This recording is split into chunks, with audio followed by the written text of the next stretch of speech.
Hello and welcome to the Comic Conspiracy episode 420. 420 blazing. Smoke it if you got it. Pass the Ducci. You got 5 on it? We're in California, so it's legal now. Hashtag legalize it. My name is Ryan Higgins. Wait, what the hell week is this? This is September 24th, 2019. My name is Ryan Higgins. Who's here with me this week? Brock Sager. Kevin. Charlie. Jesus Christ. Toby.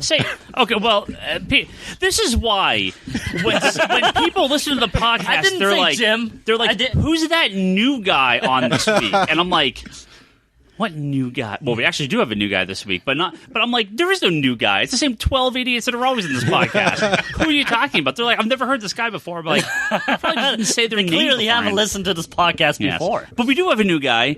Jimmy, say hello. Hey. How's it going? Doing good, man. Thanks for having me. You're a listener? I am indeed. You're a Comic-Con buddy of Toby's. I am, yes. You're out here on vacation, and you wasted your time coming down from San Francisco down here for this. I did warn him it's a little bit away. I did warn him about that. Just a Bay Area issue. People think we're close. So he's flying out from the other side of the bay, and he decided to go down and up instead of across. Make a giant He's like, go across the Bay Bridge, see the Treasure Island, and see a sight, or go to our comic book store. Well, he's a smart man because he's obviously here. Yeah. Well, it's normal. You stay in San Francisco, you drive through San Jose, and then you go to Oakland and leave as soon as possible. So that's the tactic I'm going with. Yeah, that's how the Bay works. So, well, you're a listener to this podcast, so we need your secret origin. Oh, sure. Comic books. I'm assuming you're wearing a Captain Marvel shirt, so I'm assuming you Marvel Captain Marvel. Sorry, Kevin. Oh yeah, Mohawk. So, how'd you get into comics, and how long have you been reading, and what do you read now, and movies, games, whatever else? So. Oh, sure. I'm sort of like Kevin in a way, like we were talking a little bit earlier before we went hot. So, what is it? I was born in the late 70s and kind of got exposed to comics from like the early 80s, mid 80s, but my gateway drug was actually like television. So, Spider-Man's Amazing Friends, the Incredible Hulk cartoon, all that sort of stuff. All that kind of like planted seeds. Like you watched the X-Men Adventure there, you watched the X-Men Reunion episode, and that you start, hey, who's Cyclops? Who's this? And that's what kind of got me into liking the X-Men. So I had a cousin of mine who was about 10, 15 years older, and he had all these great, what is that? Is that Silver Age? Bronze 60s, Age, I'm sorry. 70s. Yeah. Bronze Age. So I basically inherited these amazing Chris Claremont, John Byrne, X-Men runs. Okay. Paul Smith, like early Brood Saga. That's a really good run to just. Yeah, those were my first books. It's kind of weird. So that's kind of what I got exposed to. And then, like every other kid in like 1989, Batman movie was huge. Yeah. Saw that a couple times. Started reading. I think year 3 came out like around that same time that the movie came out, and that kind of hooked me. So from that point forward, that's what I was reading too. Started reading heavy DC stuff, like. Big fan of Batman, big fan of Green Lantern. So those were kind of like my early DC days. Yeah. And then in the 90s, started reading a ton of X-Men books, just a ton of everything that was out there. Did you like all the whole Image Boom and all that stuff? Yeah. I mean, I followed it, like a lot of people back then followed like the artists. Which is kind of weird because now I'm just following writers, seeing where they go, what sort of stuff they put together. Mm-hmm. But yeah, that was kind of like what got me big on comic books, and then spent way too many dollars in the 90s. Just like Marvel. It's like, all right, look, I'm out the game for a little bit. So I did that, and then I've come back around the New 52 era. Okay. Digital books and a lot of just pulling stuff off the rack. What got you back in, kind of like high school, college, kind of out during a lot of that time, and then, or? I think I still read a lot of Batman, so I was there for like Nightfall, Doug Lynch, all that sort of stuff, Azrael, Asbat, all that stuff. Yeah. Kind of kept tabs on it, and then kind of lapsed for a while, and then heard that they were going to kind of like redo Batman's origin, but not. Man, I so wanted him to say rejigger. Yeah, that's pretty much what it was. I mean, they kept Batman pretty much the same. Like, nothing really changed aside from them saying that it was he's been around for 5 years. Two guys, Batman and Green Lantern, didn't really change. Right, so I was pretty happy about that. So that kept me on board, started reading, and ever since then, I've been pretty consistent.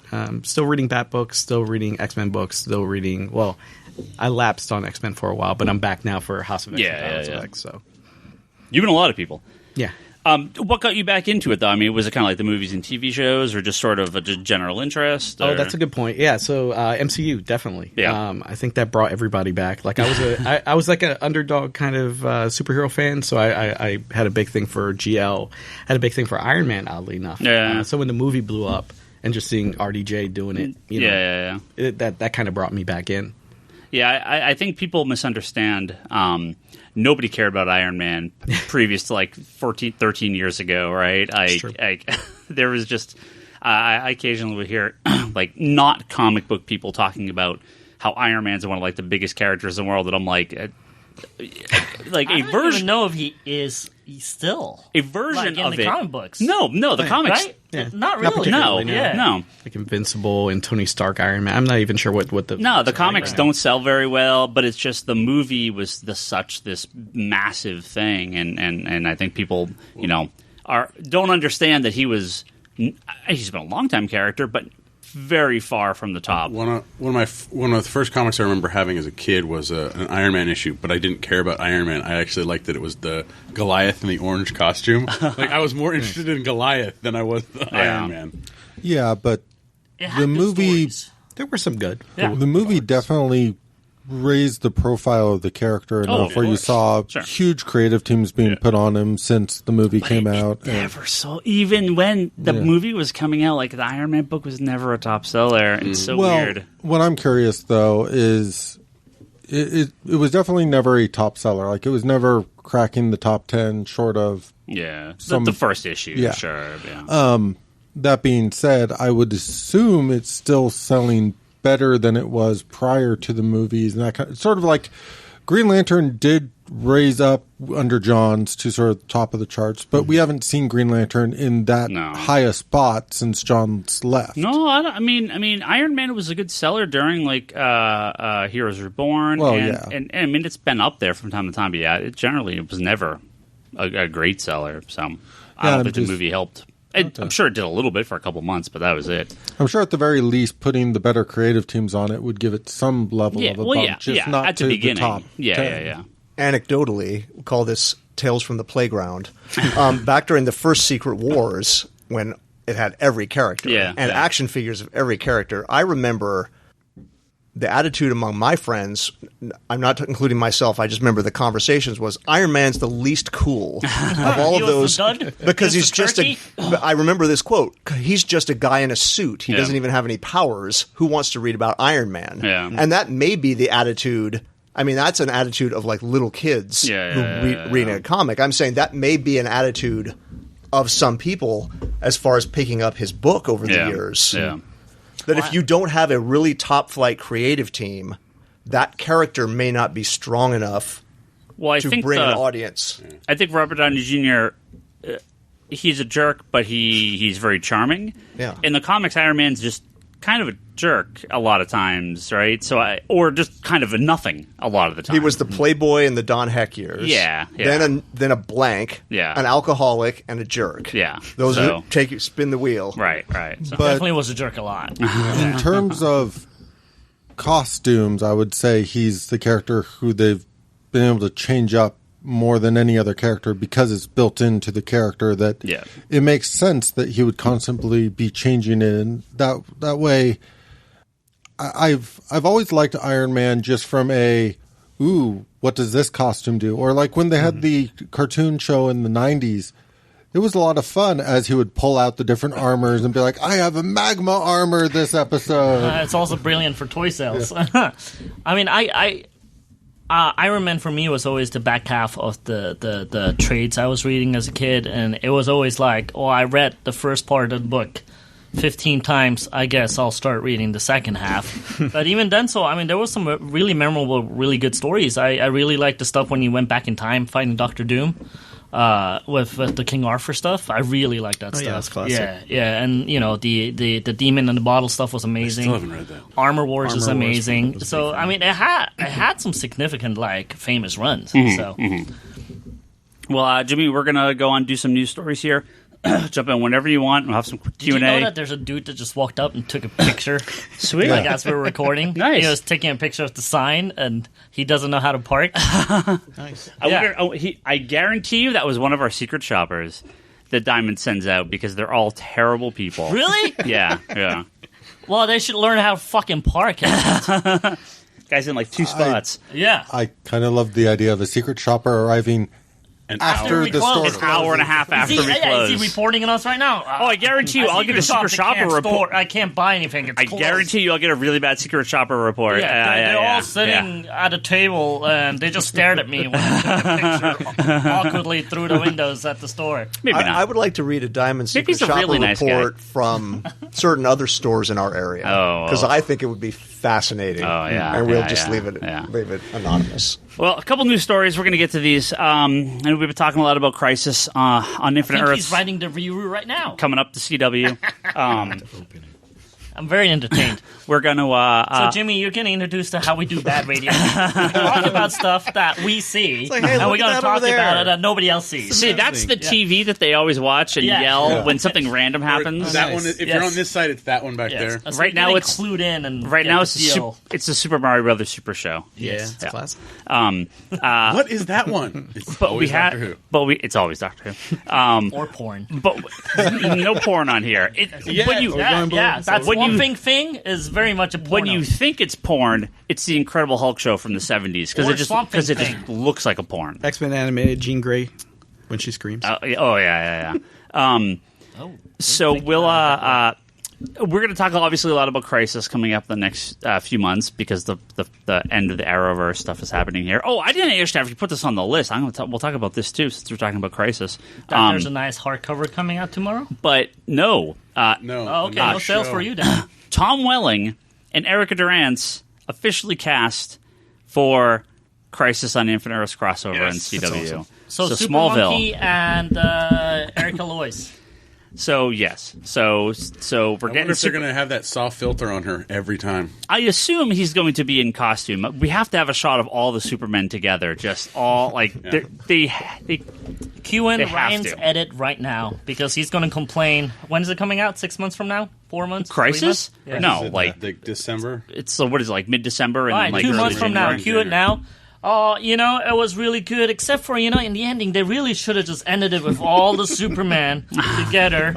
And if Leanne could, magically make these Supermen appear. Toby, you went a little too far, because it was all good, period. Uh-huh. With a DC, there is no except for this and this. Till they don't deliver. Who doesn't think they're going to get them all in costume together?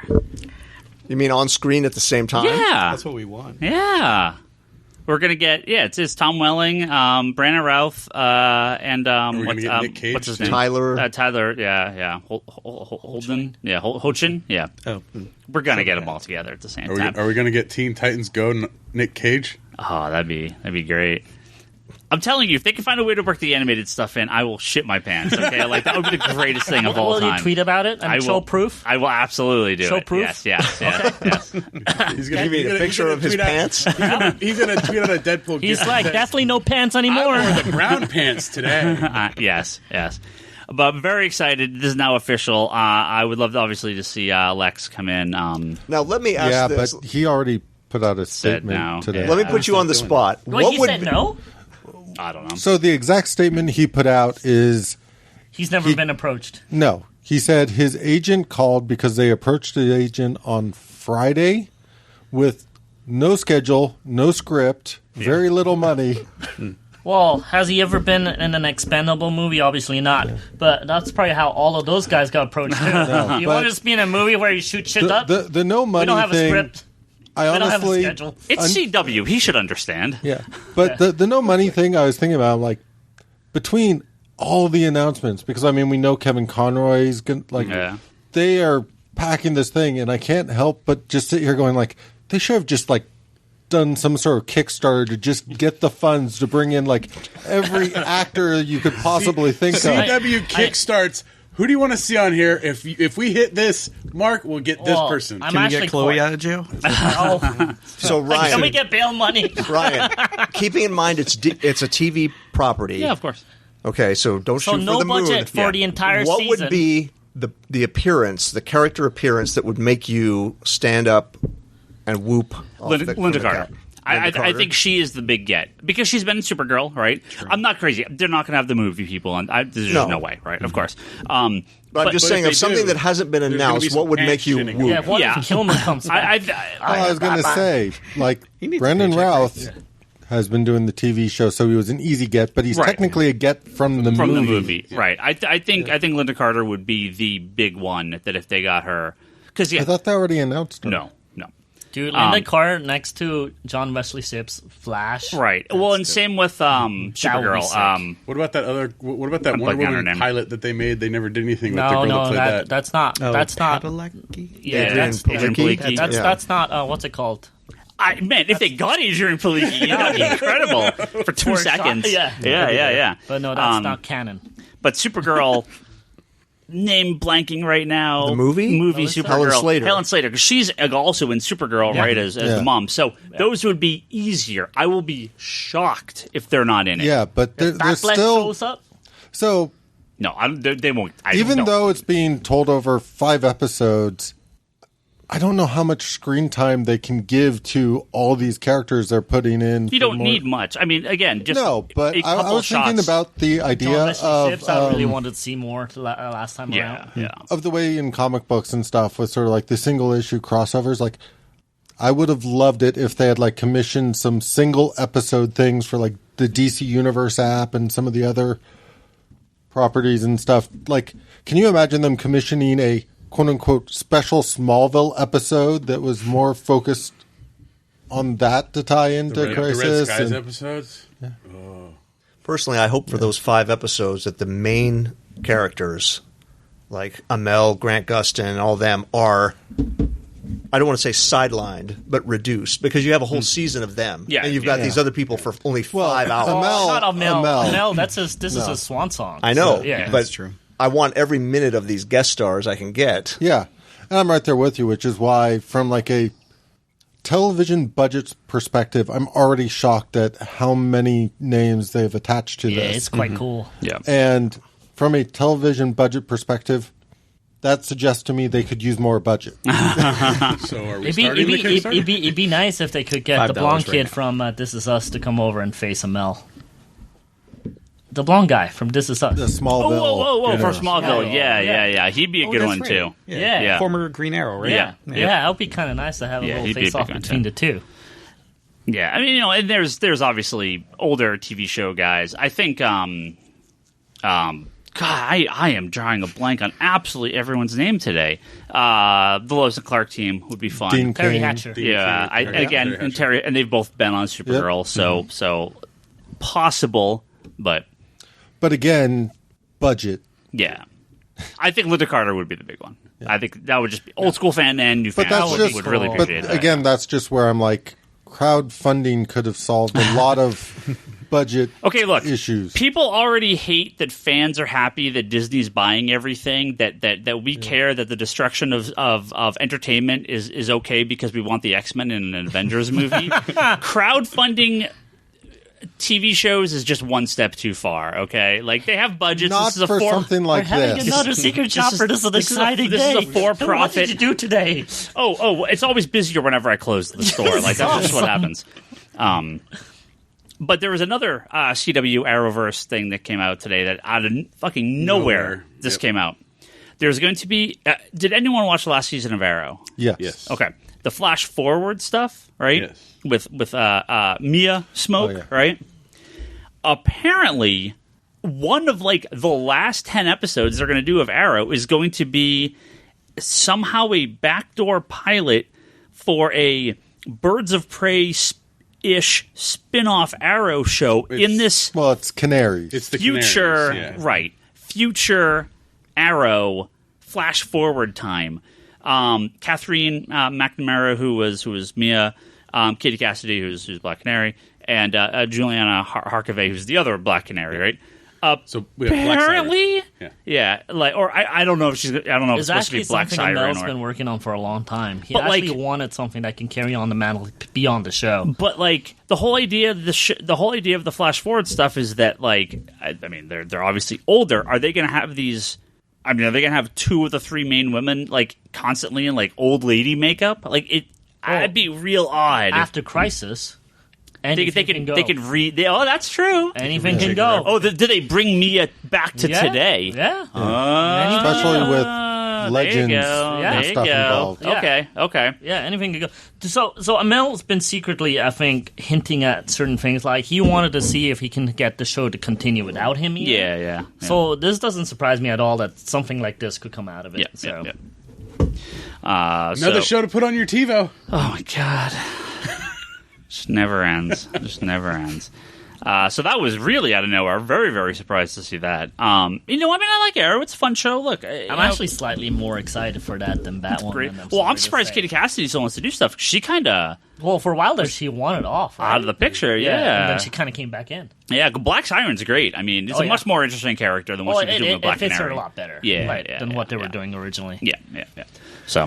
I was just trying to think of who else we could fit in on Crisis, and we forgot the whole that 70s Legends of the Superheroes roast. Some of those still alive? Yeah, and also the Shazam show from the 70s. Nice. Those was it Burt Ward? Is Burt Ward Burt signed? Ward was confirmed, yeah. Okay. Yeah. As Robin? Is Superboy? They have not confirmed any particular... Okay. It would be crazy if he's like a future Nightwing. I don't remember the guy's name that played Superboy. Actually not a bad idea. Yeah. I know who you're talking about. Yeah. He's still, he must there's still 2 be of them, alive. isn't He can't be that old. Yeah, there were 2 different actors. Yeah. You could also get the Human Target from that Fox show. No, not canon. Not canon. So help me God if Lucifer shows up. Oh, yeah. I could go for that.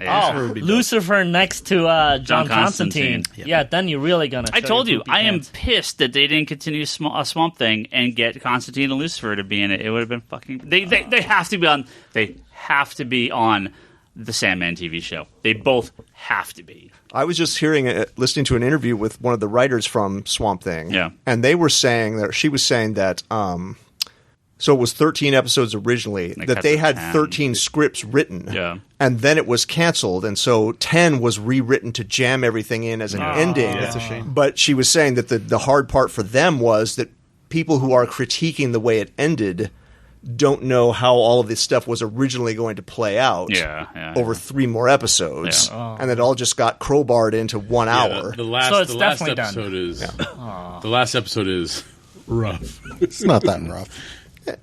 It's fine. I know, but you can tell it was cut. Well, yeah, but that's what happens. I still enjoyed the show. The way it goes. That's still a good Hawkman right there. Yeah, solid. Does he still look like that? Oh, the Legends Hawkman. Yes. Well, this is different from that ABC I pilot, would though. Huh? love it if they got Michael Shanks. Oh yeah. He was a great Hawkman on Smallville. Shoot, he was. Shoot, we had Booster Gold from Smallville. Yeah, we had JSA. Yeah, bring them all. Yeah. As I said, they need more budget. Aquaman on Smallville is Hawk on Titans. Yeah. Yep. He could be 2 characters. Do any of those guys come over? Oh, that'd be... So look, I always wanted that to be in the same universe. I'm really annoyed that it's kind of not, because I always wanted Roy Harper to move over, even though Dawn, did you see she calls him? Yeah. But the fact that they have a completely different Deathstroke is kind of maybe it could be the same one, but in the future. But yeah, but this is the thing about Crisis is it gives them the complete freedom to intersect with anything. Yeah. And the animated series, I'm telling you. No. Let's just hope that they don't do some of what Crisis on Infinite Earths, the comic, did, because I don't want 1 minute of Burt Ward and Wayne Manor looking out and seeing the strange red sky, and then you never see him again. And that's... But you might not. That might be the only I don't necessarily assume that. he's going to swing into an action scene. I just want these guys to have something to do other than, wow, that's pole. Weird. See that pole, sir? Yeah. Well, remember the Shakespeare head. Yeah. You got to go so down the in the again. last crossover, the John Wesley Shipp Flash scenes were some of my favorite scenes in the entire crossover. Yes, but there wasn't that much. I agree. I could Plus see the music. Oh. I could see 3 or 4 unannounced cameos where they do exactly that, right? Oh, Dean Cain. Counting on it. I think Dean Cain, Superman, is going to be one of those. That'd be really cool. Think they're going to cut in Christopher Reeves? No. They should avoid. I don't need that. No. I thought the thing that would get you up and whooping is the last scene as a time bubble appears. Oh, yeah. Rip Hunter. Thinking the Legion. Be fine with that. There was talk of doing a Legion show a couple years back, and they never moved forward with it. So maybe they will. Moving on away from TV, we got our big announcement and on the new creative team for Batman. Not as big as I would have. It's a good announcement, but not like change the world announcement. James Tynion the fourth and Tynion, I think it's Tynion. James Tynion the fourth and Tony Daniel and Denny Mickey are taking over as a creative team on Batman. Now I read a number of after Tom King's exits over to the Batman Catwoman book. And I've read a lot of people. Oh, geez. He was fired. Don't even get me started. I read a lot of people thinking, "Oh, well, he's just the filler creative team till issue 100." If you read what he says in these interviews, he is the writer for quite some time. He's going to be on this book for a while, and it's good. He did a great run on Detective. A really solid run. He did a good 40 issues or 50. He did a lot. 40 something. He did a good run on Detective for Rebirth. He's been working with Johns a lot with the Justice League stuff. Mm-hmm. Like his, it was his Joker. Snyder. His Joker issue 13. Yeah, he's been co-writing best ones. He's been co-writing Justice League, and his run on Justice League Dark's been really good too. Yep. So, Jim Tynion's a really good writer. I'm very excited to see what he can do on Batman as the main book. His run on Detective is really good, but so much of Detective has been focused on the just the supporting cast, especially during his run, and that kind of was sort of a launch for the Outsiders book, which sort of has a similar feel. It didn't come out right away; it took a while, but just picking up wherever Tom King leaves off, I think over the Batman Catwoman is going to be a big shoes to fill. Yep. Now he tweeted out, he's like, "Who do you want to see in 2020 as a villain?" And I said, "Just throw the Kite Man in. Fine." Yep. The big rumor is that Batman is going to step. The world will think that Batman has died. The readers know that Batman has not died, and this is the last scene in Dark Knight Rises. I was going to say, yeah, and that Luke Fox, who's been the more recent Batwing character, is going to take over, sort of be like the new Azrael kind of ish. You know, he's mechanical Batman. He's told this. You know, he's asked by Bruce to step in and take over. This has been a rumor going around for a little while, and it's very possible. I think if Tom King does marry Batman and Catwoman, you know, a nice honeymoon time period would be a fun 6 months where they can have someone step in, but Batman's still there. So more Magnum Batman. Oh, yeah. Oh, you like that? Magnum P.I. Batman. Yeah, that's Dash, man. No, it was the Pan to the Parrot sex scene. That was the best. You know, I don't mind killing Batman, quote unquote, if we know he's obviously not dead, because they're not ever going to kill Batman for any length of time, right? I mean, Morrison messes around with this stuff, and that's fine because that's the story arc. You know he's coming back.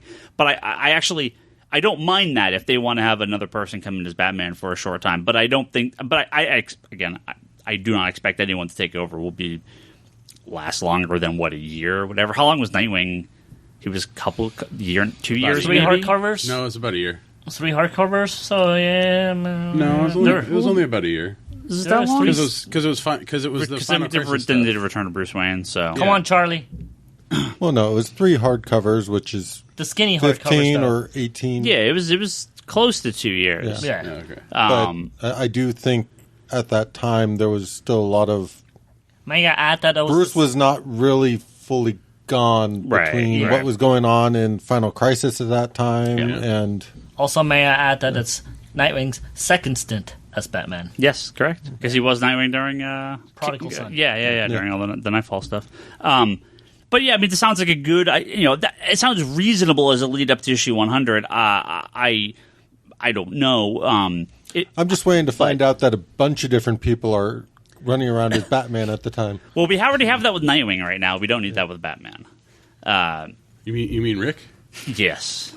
I thought you weren't calling that a Nightwing book. So terrible. So bad. I mean, the book now, is called Nightwing. If Rick was going around they're all called Nightwing in the book. If Rick was going around stabbing people in the dick with scissors, would you like that more? If his name was Dick, that'd be fine. Oh, okay. But if it's Rick, it's no. No. Okay. But they have obviously this is all rumor. Nobody has any clue if any of this is real. It sounds like an interesting enough story. It's rumors. I don't know. The announcement, my reaction was just, that sounds safe. Like, yeah, sure. There wasn't. I didn't. Now, mind you, partly because it got leaked a little early, but I didn't feel like it made like big news at all. It was just sort of like by the way. Yeah. Well, yeah, I don't know what else. That. Yeah, well, and I don't know, you're not going to give it there is no one at DC short of Jeff Johns right now where you'd be like, holy shit. Oh, I mean, Snyder would be a holy shit because he said he's not going to do anymore, but no one at DC.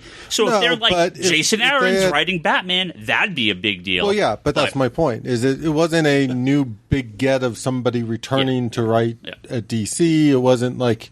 It felt like, by the way, we have this good writer that we are already working with who's now also going to be doing Batman. Which is fine. Let's be real. Scott is only not writing Batman until he has another idea. Then he's totally back.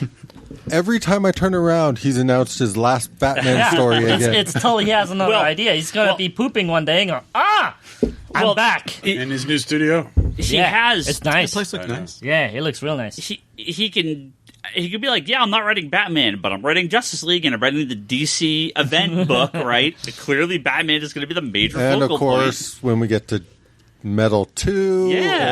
whatever. Yeah. He's not done. So, Mr. Comic Store owner, how are you going to be ordering that Warren Ellis, Brian Hitch Batman? I'm not in Batman numbers, but ordered pretty well. They did fully returnable on issue number 1, I believe, so we went pretty high. Does Warren still hold his name still? Huh? Does his name still sell? Yeah. And, well, especially, I mean, this is, the Authority I creative figures team he back, still has a good amount of fans. I didn't go, pre-orders weren't outrageous, but we got a decent amount, and it'll sell well off the shelf. Yeah. It's a Bat book. Right, exactly, yeah. It's not Neil Adams, so it's at least something. Yeah, but no, we should get a lot of people coming in and check that out. Especially just because of the stuff they've worked before. I think we'll get a good fan base for that. But DC loves their Batman books because with the teaser for Birds of Prey, the movie coming out, DC decided a little about face on their Birds of Prey ongoing comic, which had been solicited. They're actually going to change it to tie it in a little bit more along the release of the Birds of Prey movie coming out in February, and they are going to be bumping up the label from the T+ title of 15 and older to the shocking Black Label 17 and up. Ooh. Look out, children. Those 2 years make a real big difference. Hot pants every issue. There are going to be hot pants in every issue already. Teenager's dream. So Emanuele Lupacino's amazing artist, and Brian Azzarello, clearly, this is the type of book that he's very well suited for. I don't know. Brian, no hot pants. Never mind. I don't know. If he's writing, nope. No hot pants? No hot Just pants. For Batman. Yeah. I don't know what the difference between a T+, between a 15 and 17 book is. That's a huge difference, man. It's 2 years. Do you ask for ID? That's a Sweet 16. Has DC sent it out? Has DC sent it out on the retailer? You need to ask for ID on this book. On the Black Label book, yeah. Wait, do you do that? No. Someone suggested.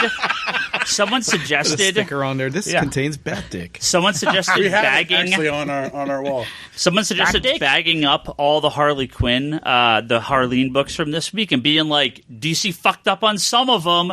There's nudity in it. We don't know which ones. They're sealed for your protection. What? just to have people buy them all. That's a genius marketing move. Instead of one, I will buy 5. There's nudity in it? The black bag version of Harleen. Yeah. No, but yeah, we already got Little Black Book. We don't need to relive those black bags, okay? Hey, those were... I made a shitload of money on those little black bags. Yeah, but I had to open them all. I opened a lot of them, too. But Birds of Prey did get pushed back. But yeah, it is going to be a Black Label book, which now makes So we're going to have to re-subscribe to it? Yeah. Okay, just... No, it should carry over. To the hub? It should carry over. Are you sure? Yeah. Because cancellations don't seem to work properly. I won't cancel the orders. We'll see. So the real question is, though, if they're going to continue the Chuck Dixon trade paperbacks. So they are starting the Gail Simone collection. No, it's not what I just said. So it's not what I just asked about. So it is possible. Why when his voice goes to that pitch, I love it. You automatically start laughing. So it's possible. Because you're totally trolling me. You're like, I got news, but not the one you want. No, but they are doing some. Which means there's a possibility of them continuing. But they also started it from the Chuck Dixon one and didn't continue it. I know. Fucking DC. There's hope. This does make this DC's first ongoing Black Label book, which makes me a little confused because what do they call the horror stuff and the... it's the Black books. And the Sandman Universe books. It's the Black books. Those are 17 plus as well. Books. Those are Vertigo Black Label DC books. They're not Vertigo. They're DC. Sandman Universe and Hill House. They're going to have 3 black marks as triple black for extra mature. So Black Label is only the DC Universe mature label books. So that appears to be... So we're going to get Vertigo back is what you're telling us. It's all very confusing. Does anyone care? No. I do. I want Vertigo back on my books, actually. I do actually care. Stuff's weird. I don't get it. I don't know why they make this so confusing. Are you telling me so they can make a big deal when they're like, we're bringing back Vertigo, all new number ones. So are you telling me 100 Bullets is no longer Vertigo, therefore just a DC book? Yeah. I mean, I don't know that they've gone back to press on any... So they're not even Black Labeled. Yeah. I mean, it appears Black Label will only be for DC Universe properties. It's not Sandman Universe. So 100 Bullets and Why the Last Man are just DC books now. I don't know what they're going to be called. Are they just out of print right now? No, they're all available, but they all still just say Vertigo on it. Oh, okay. Long live Vertigo. I'm not even a Sandman person. Did they do a new printing of Watchmen recently? Yeah. And is that Black Label? Well, Watchmen was never Vertigo. No, but I'm asking, did they... They canceled the Black Label version. Because the Black Label has blue dicks in it. No, blue dick. The blue dick is still there. Trust me. Okay. It doesn't compare to Bat Dick. But spoiler. But the new printing has. You want to hear something shocking? What the new printing has that the previous printing did not have? The name of the book on the cover. The previous printing of Watchmen had no text on the cover. Yeah, it was just the button with the blood spot. No, it was real dumb. What is it? It like it was just the button with the blood. It was like it's that part of the button with the blood splatter on it. That's it. But that's an iconic look, though. But you need a fucking title on a book. No. Sometimes this isn't a variant cover. This isn't a virgin variant cover for the Watchmen graphic novel. Man. You just gave somebody at a graphic novel department a fucking idea. Oh, they already. Oh, come on! They already put out 2 covers for a lot of the Marvel omnibuses. Do you really think? No, they don't. Now you're going to get your virgin Marvel ones. They know what they're doing. That'd be dangerous. But yeah, I don't know what. That's all right. We don't have to worry about DC. They keep changing stuff to crappy images. So. Oh yeah, they did. The They did kind of screw up garbage. Yeah, they did kind of screw up some of the Harley's garbage. Current printings of their new graphic novels. Yeah, I don't know what the hell their thought process there is. We're gonna actually we're gonna do one more news story. We're gonna actually do some questions. I do want to talk House of X5. We're gonna push that to the end so we can talk some spoilers. Did you get much pushback on the Deluxe Batman Volume 4? I'm just curious because of the paper. The black. Oh, the paper quality or. Yeah, the paper change inside the... No, I didn't know. Did they change it? Yeah. What'd they change it to? The matte? Because the rest are all glossy, right? Yeah. Oh, I know. I mean, people said it's black now for some reason. That's kind of weird. No, the interior paper is different, too. Weird. Yeah. Weird. I didn't notice. God.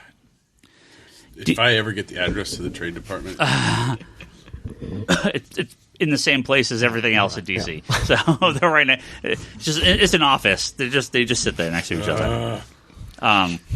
Last news story this week. I just can't wait till Brock goes down there and they're just like, oh, you're looking for the trade department? So you leave out there, you travel another 30 miles out. Yes. Look for the dumpster behind the 7-Eleven. Right on the... The sad part is that's probably where their office is. It's a really nice fire there.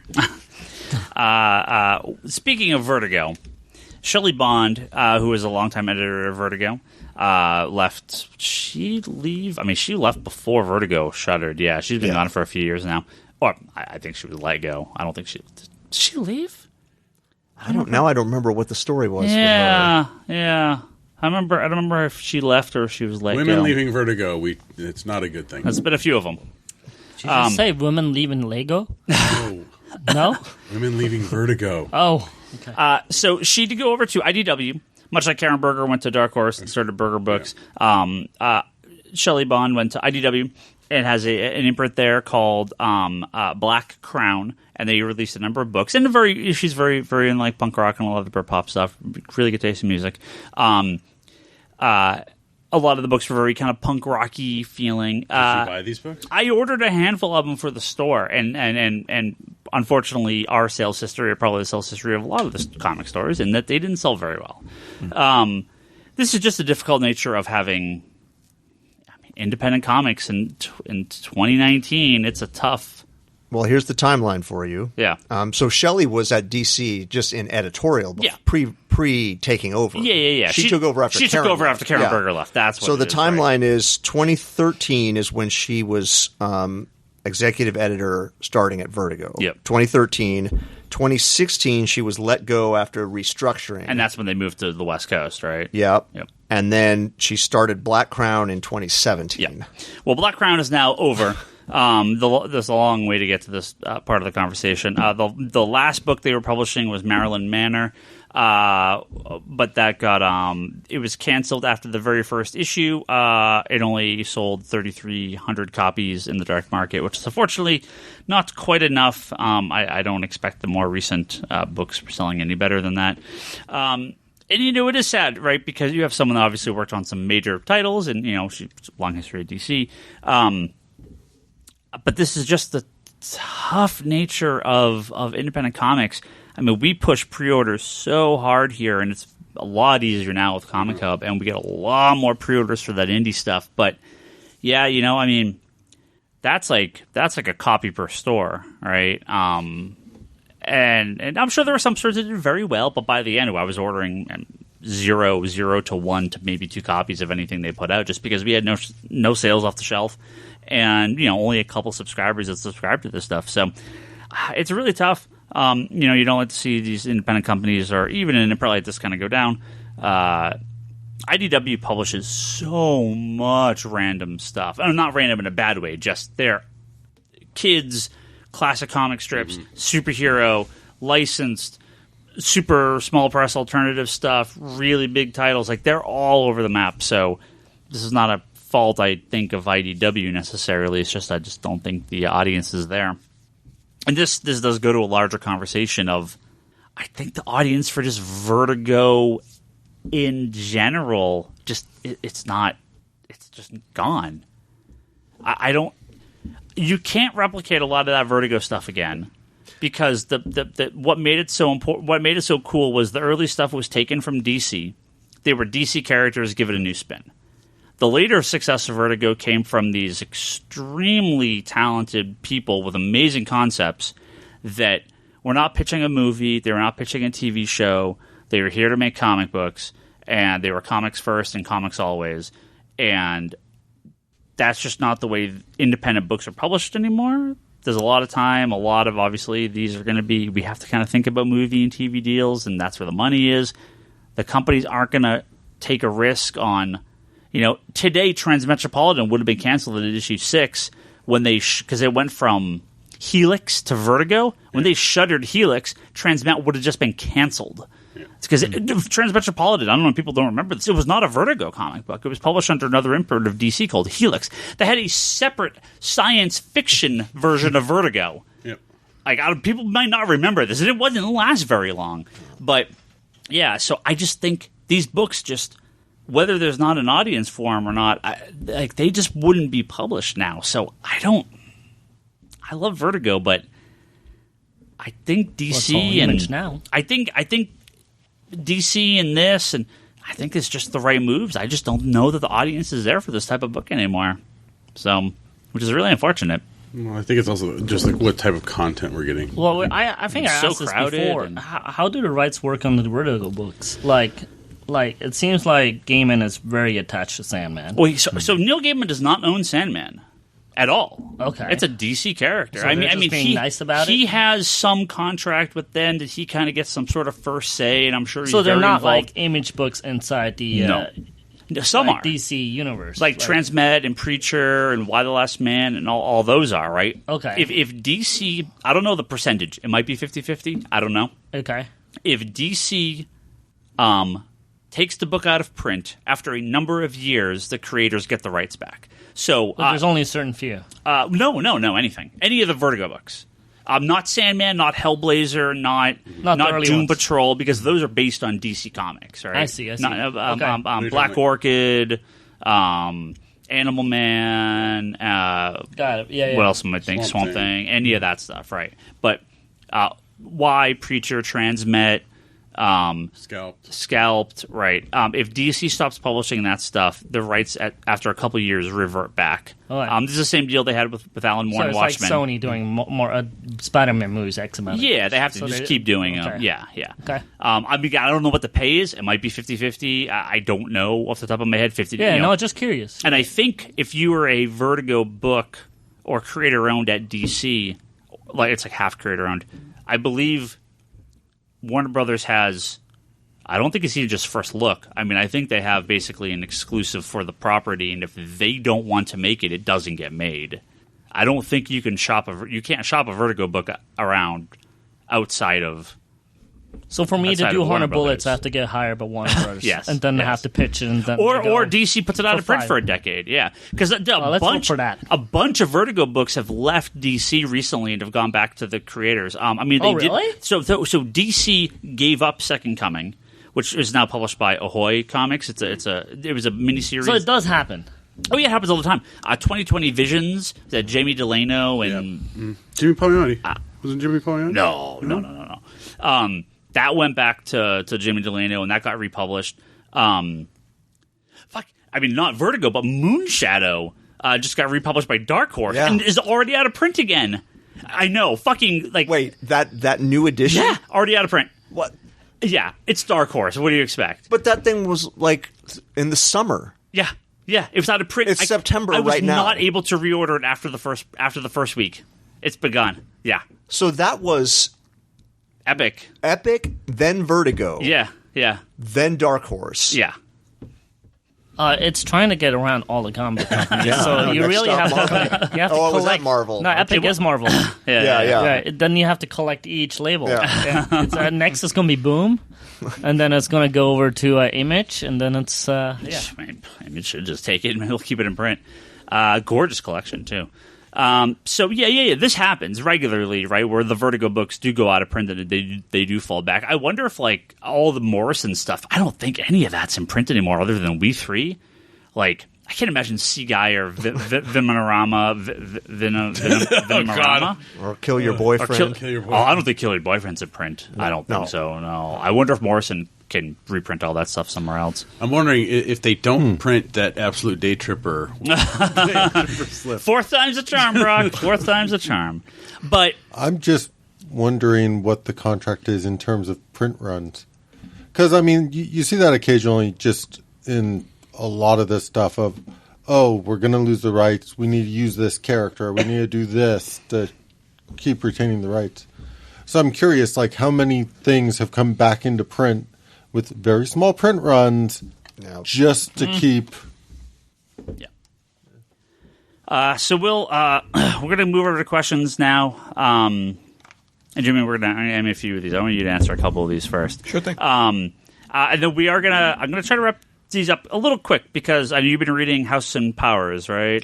So I do want to talk House number 5. You have not read it. I did read it. Okay. And I have not. You didn't. Okay. We spoiled other stuff for you. You're fine. I have a question here from Virum Libertas. He could go read it right now. He'll be don't read Powers. We haven't read Powers yet. That's out tomorrow. We haven't read that yet. Oh, yeah, that's right. He actually does have a question about Hoxpox. We'll get to that in a second. But he has another question. It's about James Tynion. It says, does James Tynion on Batman seem uninteresting on paper, and they put a company man on the title? Batman will, of course, sell regardless, but can Tynion sustain $80K a month? You said you're reading Batman, right? Yep, definitely. Do you? I mean, you're going to read it regardless? I'm going to read it regardless, but I'll admit there's a lot of Bat product out there. Yeah. I'm really into was it Batman Universe? That's coming out. The Darrington stuff that looks really good. That's the Bendis one. Yeah, the miniseries. Yeah. That's only 6 issues, so that's the reprint of the Walmart stuff that were in those giant size ones. But it's good. It's a good book, though. I really like it. Yeah, I love his stuff. It's just great. But in regards to like a writer, I mean, I would have gone for a name. I wanted a name. And it kind of feels like in between a little bit. Yeah, and especially if they're going to retread like that rumor about we're just going to do Rick Grayson as Batman or somebody filling in. It feels like it's been done before. Batman. That would break your world. Rick Grayson as Batman? That's like that's the question our name is friend at Bruce. Newsrama asked us at what's it called, at Comic-Con. Yeah. Like, what writer would you have liked seen? Like, or what would have gotten you excited? Like, what sucks? Is it Chuck Dixon that's gone insane, or was it Doug Mensch? I forget which one. Chuck's gone. Chuck, Chuck's off the ignoring reservation. it. I'm just ignoring that happened because I love his old books. Used to love his stuff, especially with Breaks Brain stuff. Yeah. But I mean, something retro. I don't know, really. Actually, like Tom King would have been the best choice to stick around, and unfortunately, that's not happening. So I almost thought that they would like go just bananas and just be like, well, let's kind of tread water till issue 100, and then we'll give like Frank Miller and Todd McFarlane the book for like 6 months or something like that. Just something. Liefeld, baby, save DC. Save DC. I want more than one issue a year. Okay. Because I mean, obviously that's much more suited for a Black Label project or something. But I thought, like, if DC really wants to goose those numbers on the ongoing book, I mean, they could give it to some. They have some pretty legendary people working for them, and Frank Miller on like the ongoing Batman book would be just ridiculous. As bad as it would be, like it's only happened once. Yeah. So that could be their whole sales pitch. Yeah, like we're capturing the magic. Yeah. It can't happen. 7 co-writers. Yeah. It's like what if they would give it to like Kelly Sue DeConnick? I mean, I don't dislike her in general. I'm very mediocre on a lot of her work, but if the book's good, I mean, and I don't know if you're like this too, because I've said this. I have no, short of giving it to Rob Liefeld, I don't know what would get me to stop reading Batman. Sure. Right? Like, Mark Miller. Yeah. Again. We already did this. It's one of the two. Yes. Mark Millar with John Romita Jr. I believe this happened at the bar at Comic-Con. This exact train of thought. Like throwing names at Ryan and seeing... Mark Miller. It's Mark Millar and well, he'll be on for 5 issues before he goes off to do something else. So I can deal with those 5 issues. He'll be on for 5 issues and he sold the movie to Warner Brothers somehow, even though they own it. Although, to give everyone their due, including Mark... I really like that book Nemesis of his, which is kind of his Batman. Batman. Yeah. Oh, what if Batman was the Joker? That was his or pitch or it's what if Commissioner Gordon was the hero and Batman was the villain? Oh, like Gotham. No, yeah. All right, next question. Did Magic Hour ever continue, or it was just 6 issues? Oh, it was just meant for that to be the 6 issues. Okay. All right, big question from Andy Cuscieri. He says, I'm going to kind of paraphrase this question here because I'm going to turn this into 2 questions. 1, what are the odds that you wear pants on a daily basis? That Joker breaks $1 billion? No. No? No. Not in that month. It's rated R. Deadpool? Very close. Doesn't matter. Nope. Okay. Deadpool has a very big kid following. Yeah. Even though they can't watch it. Yeah. But oh yeah, no, I actually agree. I agree. Yeah. No, I don't think so. Sorry. If Joker broke $1 billion, if it broke $1 billion, right? I mean, I think 500 is like hopeful. All right, I think $500 million is like, yeah, that's possible. I think 500, you would be popping champagne corks in the hall at Warner Brothers. Right, exactly. That's what I mean. At 500, yeah. I think at 300, you'd pop the champagne corks. How much did it cost? The cheap champagne, right? Oh, I mean, they're looking at $100 million opening weekend on Joker. They're talking like 800. Do you get the sense? Do you get the sense? Like best case scenario, they're looking 800 million. When you're talking Taxi Driver and King of Comedy, you're talking something that's going to be very polarizing. Mm-hmm. So you may pencil in 100 on your opening weekend and 50 on your next weekend. Yeah. You have no idea. That's what I'm saying. I think if you get to 300, I think you get 80, 90 on your opening weekend and 30 on your second weekend, I have a right? different theory on it. I think it's going to be a downer of a movie. Oh, of course. You think? Therefore, no repeat viewings. Yeah. And also word of mouth is. I mean, it could be a good word of mouth, but on downer movies, I don't see it like growing like other movies. It could have legs, but I guess the problem is that domestically it'll probably do well, but do clowns do well like abroad? Clowns do really well in Ryan's bedroom. Is what I hear. Italy loves clowns. That's what I hear. Especially on under his bed. But no. I hope I'm wrong, but I just don't think so. Well, whatever is considered a monumental success, if it hits that number, what does DC do next? What does Warner Brothers do next? Because obviously, Marvel and X-Men weren't like R-rated, do a Two-Face movie, R-rated Deadpool. We're gonna have like 17 R-rated Marvel or X-Men movies. They didn't really go that direction. They just did another Deadpool movie, right? And Logan. I actually do think Logan happened partially because of Deadpool. Partially. I think they were going that way anyway. I think the plot was the same, but they're like, we could turn it up a notch. We can gore it up and say fuck some more. Show some boobies at the beginning, and that's about it. That was pointless. It is totally pointless. I actually, speaking of like an edit, so I burn all the stuff Logan? here. I need to get like a PG cut. 1 second left. I need to get a PG-13 cut of Deadpool and I know, but they didn't do it for the first one, right? Because there's nudity in the first one too, right? Like I don't want to play this at the store. The strip club with Stan. That's great. Yeah. But like I can't have that on at the store. So I think the answer about if Joker's a huge hit. What the question was, make a prediction what DC does or Warner. Side movie.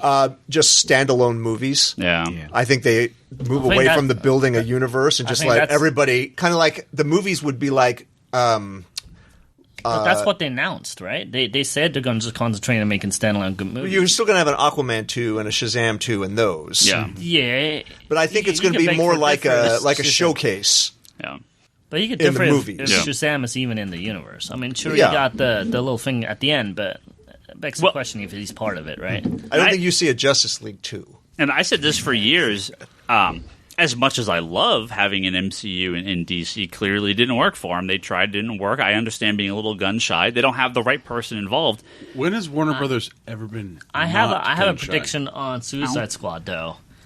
I think that can potentially. It's gonna be huge. Rejigger the DC Universe movie. It's going to be humongous. I mean, not the movie, the DC Universe, like the cinematic universe. Is what I'm trying to say. I think you've got the New Gods. Yeah. Also, I think that has the potential of doing that. The second Suicide Squad movie could be a soft reboot. Yeah.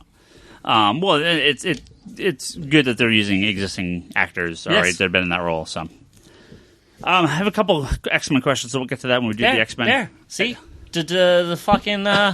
Durant's? Yeah. That's the Green Arrow. Yeah. From This Is Us. Yeah.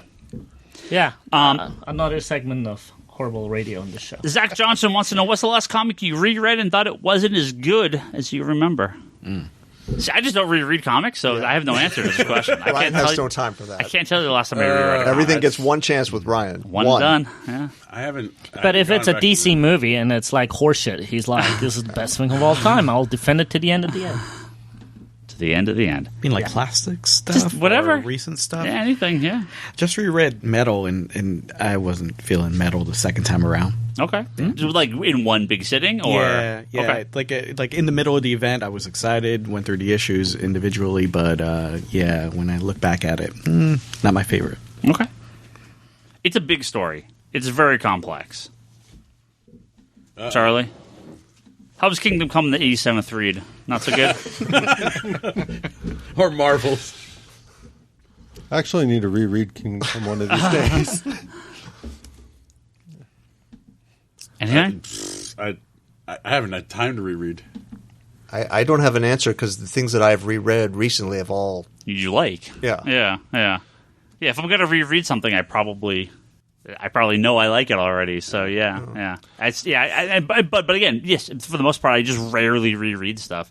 And when I do read it, it's like, I'm going to read the big major event I already really know I like. So, I mean, there's a handful of times I've reread because sometimes a single issue puts me off and I think I'm done, and then the buzz gets going, and eventually I'll return to it with fresh eyes. But even that's pretty rare.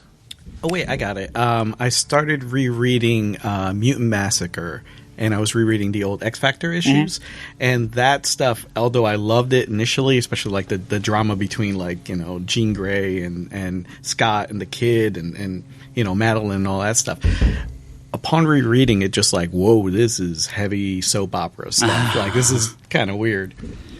X Factor, the pre Peter David X Factor stuff always felt like a weird, like, kind of just such a second fiddle book. I never got into it. I never read much of that stuff. I read the Peter David stuff when the all new X Factor. When Peter David was on, that was kind of the main book, though. No or no? No, really? I mean, it was for X Factor. They were all new, not all new characters, but they were like basically new characters on that book. Okay, so maybe I'm mistaking the era, but when Cyclops and all those guys were on... It's like at the launch of it. Okay. Yeah, but as it went on...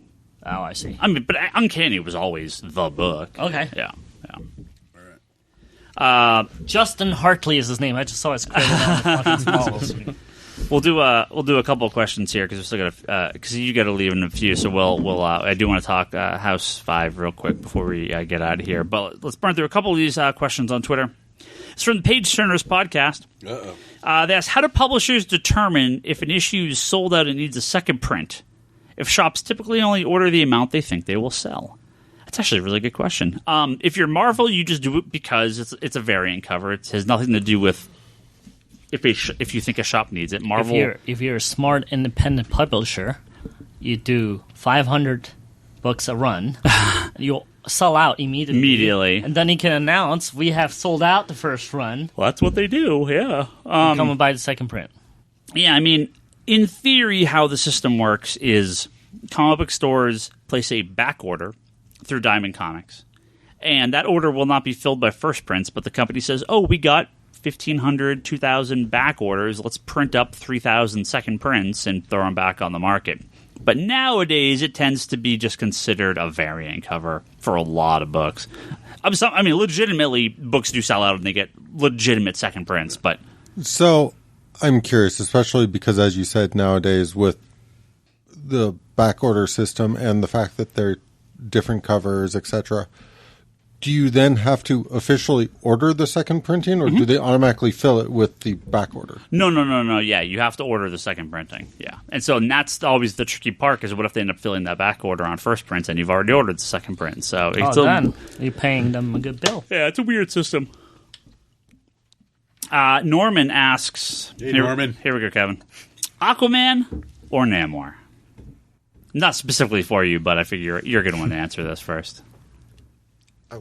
What do I like better? Yeah, or who would win in a fight? Or I don't know what the question is. Who's better? Well, the question is Aquaman or Namor. His full question is if Scott could only choose one for his swim team, which would it be? But his first question was Aquaman or Namor. That changes shit then. One's got wings. Well, the answer to that is clearly Aquaman. I mean, for a swim team, because Namor's an asshole. It wouldn't be on your swim team. Good point. Now, which Aquaman is it? Just Momo Aquaman? Yeah, that matters. Because then my answer is Jason Plus, Momoa. I think Namor might get disqualified off the team because of the wing assistance on his swimming. Or the rights issue. That, and he'll try to sleep with your wife. Let's go around the table. Kevin, this just went dead. Who do you like? Well, Aquaman, I'm going to choose Aquaman just because I have more of a history with that character. Sure. Jimmy. First mutant Namor. Okay. Toby. John Byrne, Namor. Yep. But if it's Momoa Aquaman, I'm going to go with Momoa every time. All right, 50-50. Yeah. Charlie. Aquaman. Even though it is kind of interesting because I'm thinking about it just in terms of the different versions of Aquaman that I've liked over the years. Yeah. Yet, when I think of Namor, there's only one version. Namor. Yeah. Aquaman, obviously. Yeah, Aquaman. I mean, I like Namor. Right. Yeah. He's a great. I don't want to say villain. He's a great foil for many characters. Did you start reading Invaders? We were talking about this off mic weeks back. I started it. You did. Yeah. You keep reading it. I'm not current. Okay, but you did start it. Yeah. I really like the Invaders comic, and it's Chip Zdarsky. I mean, everything he does is really good. But I do like the fact that he's trying to kind of like explain why Namor is like all over the place in recent stories. Between him and the X-Men Red, and then him in Avengers, and then him in like other books prior to that, you're like, it's not even the same character. Like, he's out of his mind in this Avengers book that's out now. Like, but they're trying to kind of like they're trying to Jeff Johns it. Just calling him out of his mind is a good way to sum up Namor in a lot of stories. Well, but recently Namor has been like a fucking just straight villain, like a terrorist villain. And you're like, what? This is Namor? But he got knocked in the head one too many times, I think, and he's a little out of it. So, see, the subset of that question should be pick the costume you like most on that character. There you go. Because with Namor, you've got the green Speedo or the black bodysuit. Yeah. Aquaman, you've got 10 costumes. Yeah. Hook hand. Momoa tattoos. Norman also asks, in mid-1986, Marvel put out a graphic novel, a graphic on all their covers celebrating Marvel's 25th anniversary, and then in 2019, they put out an 80 Years of Marvel book. Fuzzy math? So the Marvel's original never been good at math. The original 25th anniversary was based off Fantastic Four #1, the creation of the Marvel like comics universe as we know. Whereas this year is the 80th anniversary of Marvel Comics #1, the timely comics book that introduced the Human Torch and then Samaritan and Cap shortly after and all that. So. Yeah, because remember the 70-year stuff they did 10 years ago? Any excuse for a party. Yep. Which would make next year the 90-year anniversary. Well, 61 would be... Dude, God,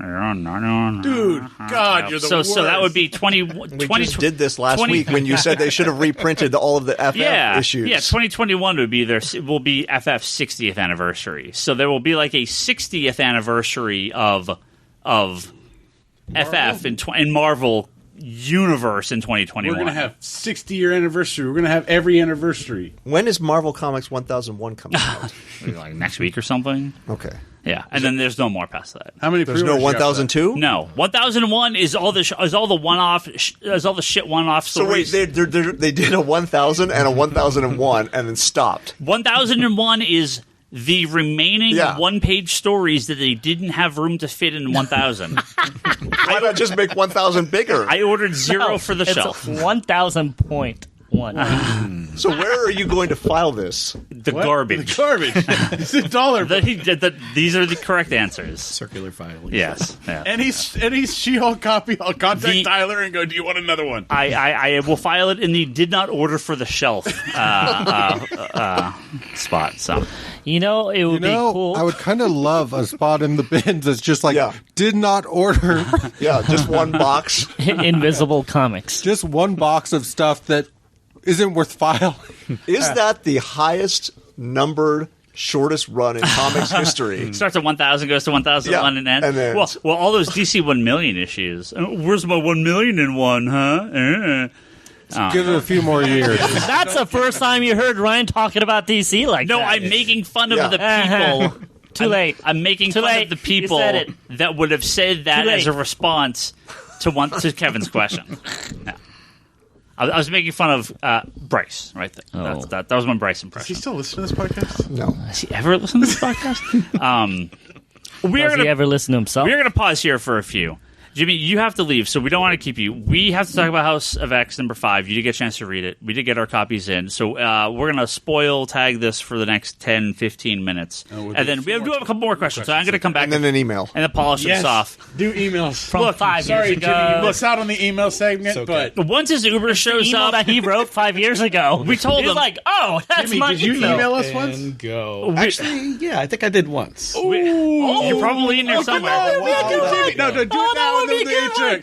But it's been a while. It's probably been about a year. Yeah, they all have been a while. Yeah. You fit right in. If you've only been a year, you're not that bad yet. Right. Yeah, we told them that, That'd be hilarious if we dig up his email. That's what it takes. You just have to make the check to the store to get your email right. If you're here. Flag it. So... let's Google search Jimmy and let's talk about House of X number 5 here for a second. It was a book that came out last week. You literally just read this, Charlie. Why don't you, if you want to give us a little refresher here of did you said you need to read it, Kevin? I did. Oh, you're just grabbing it to look at. Okay. That's the apocalypse issue that everybody's waiting for. Because I have.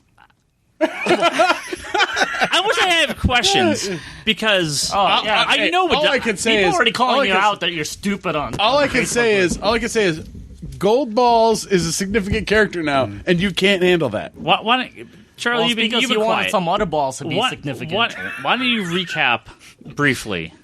So the beginning of the issue explains how they can now resurrect any mutant at any time by combining Gold Ball's powers with Elixir's powers, with Hope's powers, with Cerebro, with... Let's see, who else was it? Hope. Wait, so there's the guy who changes probability or makes the eggs.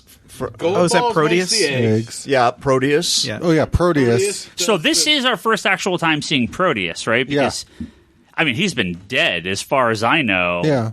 But I guess they could just bring back anyone now. Yeah. And then they injected... It's Hope Elixir and... They injected DNA, which Mr. Sinister has collected. Basically, they combined the power of, I want to say, 6 people in 5. No, 5. I wasn't sure if they counted Xavier or not. No, because Xavier's the Cerebro. Cerebro's the one that does that. Gold Balls, M... say it again. They call her something else. Okay. Gold Balls... Proteus, Elixir, Tempest, and Hope. Oh, they call her Tempest. Isn't that M, though, that's right? Tempest is just M. And Xavier with Cerebro. That's why I said. Yeah. It's 6. Yeah, okay. So they combine the power of 6 mutants to bring back any mutant who dies. They fertilize Gold Ball's eggs. And then all those mutants must appear naked in front of all the other mutants. What the hell was that naked scene? Oh, I want to see that scene. Oh God, it was like. Do you really? Seriously, it was the cult scene. It was like, what the heck? So, and then they welcome Apocalypse to their ranks at the very end. Well, not just Apocalypse. They welcome. So this is like a weird every other mutant Illuminati thing. Well, like with sex acts. So, like. My question now stands doubly here. Absolutely zero of this will carry over to the ongoing X-Men comic out in like 3 weeks. None of this is in the Marvel universe. What are you talking about? None of this. All of this is. I like how Nightcrawler's tail is conveniently covering. Is it just someone's crotch? Do you think that the Marvel team, the X-Men team in the ongoing book is just going to be part of this immortal factory? No. So Cyclops gets killed in issue 1 and he's back in 2? No. None of this will...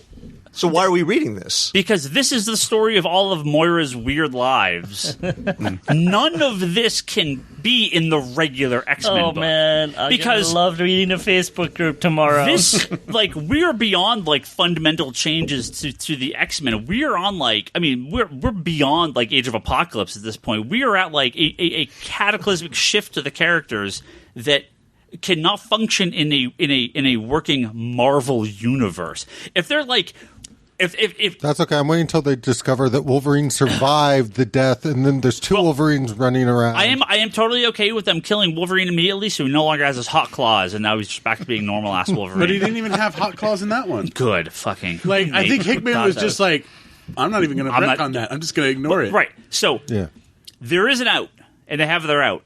The end of this book, Moira's 11th life, literally is the X-Men have been sectioned off and segregated from the entire Marvel universe. In the X-Men books, the mutants are gone from the Marvel universe. That's the only way these things can function going forward. Because this plot, so we're all in agreement. This is not. We're going to have the M616, and this is the 616. Not in the Marvel universe. We're in one of Moira's lives, right? This is not. 616, right? I mean, it's all gold right? balls. We're all in agreement here. Well, I don't know, but the Facebook group seems to think it's 616. No, there's just no 0% chance. In general, at the beginning, I believed it could be 616, but as the story has gone on, I agree with you because of the amount of stuff that's going on and the fact that nobody outside of the X-Men has made an appearance with all this stuff going on. The FF, half one. Yeah. Well, that's true. But we've already seen big 616 elements, and then there's like, oh, but that was like Moira's like sixth life or fourth life or whatever, and it's not real. We also don't understand. Like, there's a missing life of hers that we haven't seen. Yeah. Which is most likely going to be some stupid X-Men spinoff that they're going to start next year. Well, like, this is Moira's sixth life that we didn't tell you about. Ha ha ha ha. I made the comparison to, you can have All-Star Superman or Marvels, right? Because these are these standalone things that don't have to be, Marvels can't be the Marvel universe because it takes place in the 60s and it ages in real time. That's not 616 Marvel universe. This is its own thing. All-Star Superman is its own thing. It is not Superman. If Kingdom Come is very much its own thing. If DC wants to take elements and use it, that's one thing. But All-Star Superman is not continuity, right? And that hoses. And that is just the difference between the X-Men books, because an ongoing X-Men comic book is either counts, quote unquote, or it's this other So you are thinking thing. of Hawks and Pox as standalone, separate series. It has to be. This is not in the... Nothing from these books is referenced in any other book. It can't be. Now, going forward... But the aftermath of these events... I assume... some way or another could feed in. Sort of like when you talk about Age of Apocalypse. Age of Apocalypse, while it happened separate from it, by the big finale, you had Dark Beast come over, you had Holocaust come over, you had Age of Sugar Man come over. Moira will... Age of Apocalypse didn't have anything to do with the Avengers, didn't have anything to do with Spider-Man. Yeah, because they're all dead. They were in the... But they had stuff, but single issue stuff with like... trying to remember the name of those issues. Yeah. But I know what you're talking about. But yes, the events that happened there had an impact on 616, even though the events didn't happen in 616. So I could see this playing out the same way. I could see certain characters or events from this feeding into where do the X-Men go from here. It's very Age of Apocalypse, right? So you're either reading or looking at it that way or the last X-Men story, that kind of thing. And then at the end of whatever we're reading, we're going to have the consequences of that come into the new series. I mean, Professor X has that same Cerebro helmet in the covers or solicits for the new team stuff, doesn't it? Yeah. And again, this is not Professor X, right? I mean, this isn't 616 but Professor X was in that previous issue, right? Well, I mean, the one where he's in the wheelchair with Magneto. I do not believe a single issue has been the real Marvel universe. Not one page of these comics is in the 616 Marvel universe. What about the memory ones? No, 0. No, but what about the memory ones where they were remembering Claremont? And... No, because they're not. That's like Moira's like fourth life or whatever. The only way this functions is if this universe is the 10th universe, because we already know the future one was. Like 4, I can't remember what it was. Right, the first couple issues. That round timeline thing. She learns all this stuff. This works, quote unquote. Let's say this works, and she's like, "Well, I have my 11th life. I now know our elements of this work." And she's like, "Well, we can trust everyone but Sinister." now I have my final life to make this all work. And that is the ongoing book, which takes place in the standard Marvel universe. They don't have fucking immortal gold balls and all this stuff like as an existing thing, right? They can build up to these things and say they want to do these things, but then you have entire stories developed. I just have one developed around whether they should or can't. But there's no chance. I really have one. This is in the main universe. I have one legit question. I mean, I'm not crazy. It just you are crazy. I have one legit question. How in the fuck did they get the adamantium on Wolverine? Because he's a ball. It's injected. But the adamantium isn't injected into that, but he pops out and he has his claws. Fine. Like how? Because it's not the 616. Oh, I see. Like he's got how is his adamantium put? Yeah, I don't like. How does it happen? Like I said, this is not this Marvel universe. It's how does it happen? So, in general, Weapon X didn't happen. I know how it gets put on there. In general. There are tons of people, including Magneto, who could probably apply adamantium to his skeleton. Okay, but you need to explain that because it's not explained there. All you don't need to fucking explain anything, apparently. We're naked. We're walking and we're naked. Because all that does is it makes us talk about it, which I'm still applauding them for, because the fact that I care enough about this story to talk about it is an amazing accomplishment. I know, you're really quiet about those cable books that have been coming out. I felt really bad for you. So I don't. Sorry, Charlie. So Ryan, would you say what percentage would you say, just guessing here at the table, that you would say you fully understand what's happening in these two series right now? I understand what's happening. No, I don't mean you could follow the panel to panel. I mean the overarching situation. I mean, because I would say maybe I can read the words. I understand. I would put my odds personally at maybe 50% because I don't know what all of this is leading towards. Well, I don't know what it's leading to, but I think at this point, I think I understand the first couple issues. You're like, what in the hell? But now, I think it's not clear, but I know what's happening. 100%. But there aren't that many issues left. I know. There 3 issues left? Yeah. So can you I'm not at 100%. The American Gods TV show to me then? Huh? Can you explain the American Gods TV show to me? No, because I didn't watch it. Can you explain Young Justice? I mean, I know. The comic? Yeah, too complicated. Oh, the TV show. Too complicated. Yes! It's like, which Arsenal is this? I'm right? Yeah, lost track. I know what's going on. Okay. I don't know. Nobody knows where it's going. Clearly, I mean, I think when I put my thing at 50%, I'm not always sure what timeline we're in. Yeah. From scene to scene. Well, yeah, no. Well, although this issue we're talking about now is pretty much all in together. This house and this is the same scene from House Number 1 with where at the beginning those bodies are born. Yeah, and this is the same universe as Magneto and Professor X getting together and making the Krakoa thing. But this is not the Marvel. This is not 616 Marvel universe. This is one of Moira's lives. What if Hickman? What comes out of this is a reset of the entire Marvel universe. Well, and that is it would have to have been reset for this to happen. This wouldn't reset the Marvel universe. This would be what comes after Marvel's the reset. Crisis? So are you basically saying this is the only way this happens? So you're saying that this is this crazy story that after the story arc, Moira is going to be in 616 and some new story is going to happen. Yeah. I mean, so this is just a crazy setup. Yeah, this is all the setup stuff to the ongoing book that she's going to take all these elements, because that's her whole plot in this book is I go from life to life learning different things. I then move on to the next life and know how to do stuff. And combining people's powers to make giant balls. If necessary, or if she lives, she gets to do this one more time. Okay. So the ongoing book is the last life. Is the 616, yes. So it's like Doctor Who. So sure. Is the assumption at this point, because as far as I recall, Moira was dead prior to this series. Yes. Mm-hmm. So is the assumption that 616 death was life number 11? Maybe. She died of the legacy virus, right? Yeah.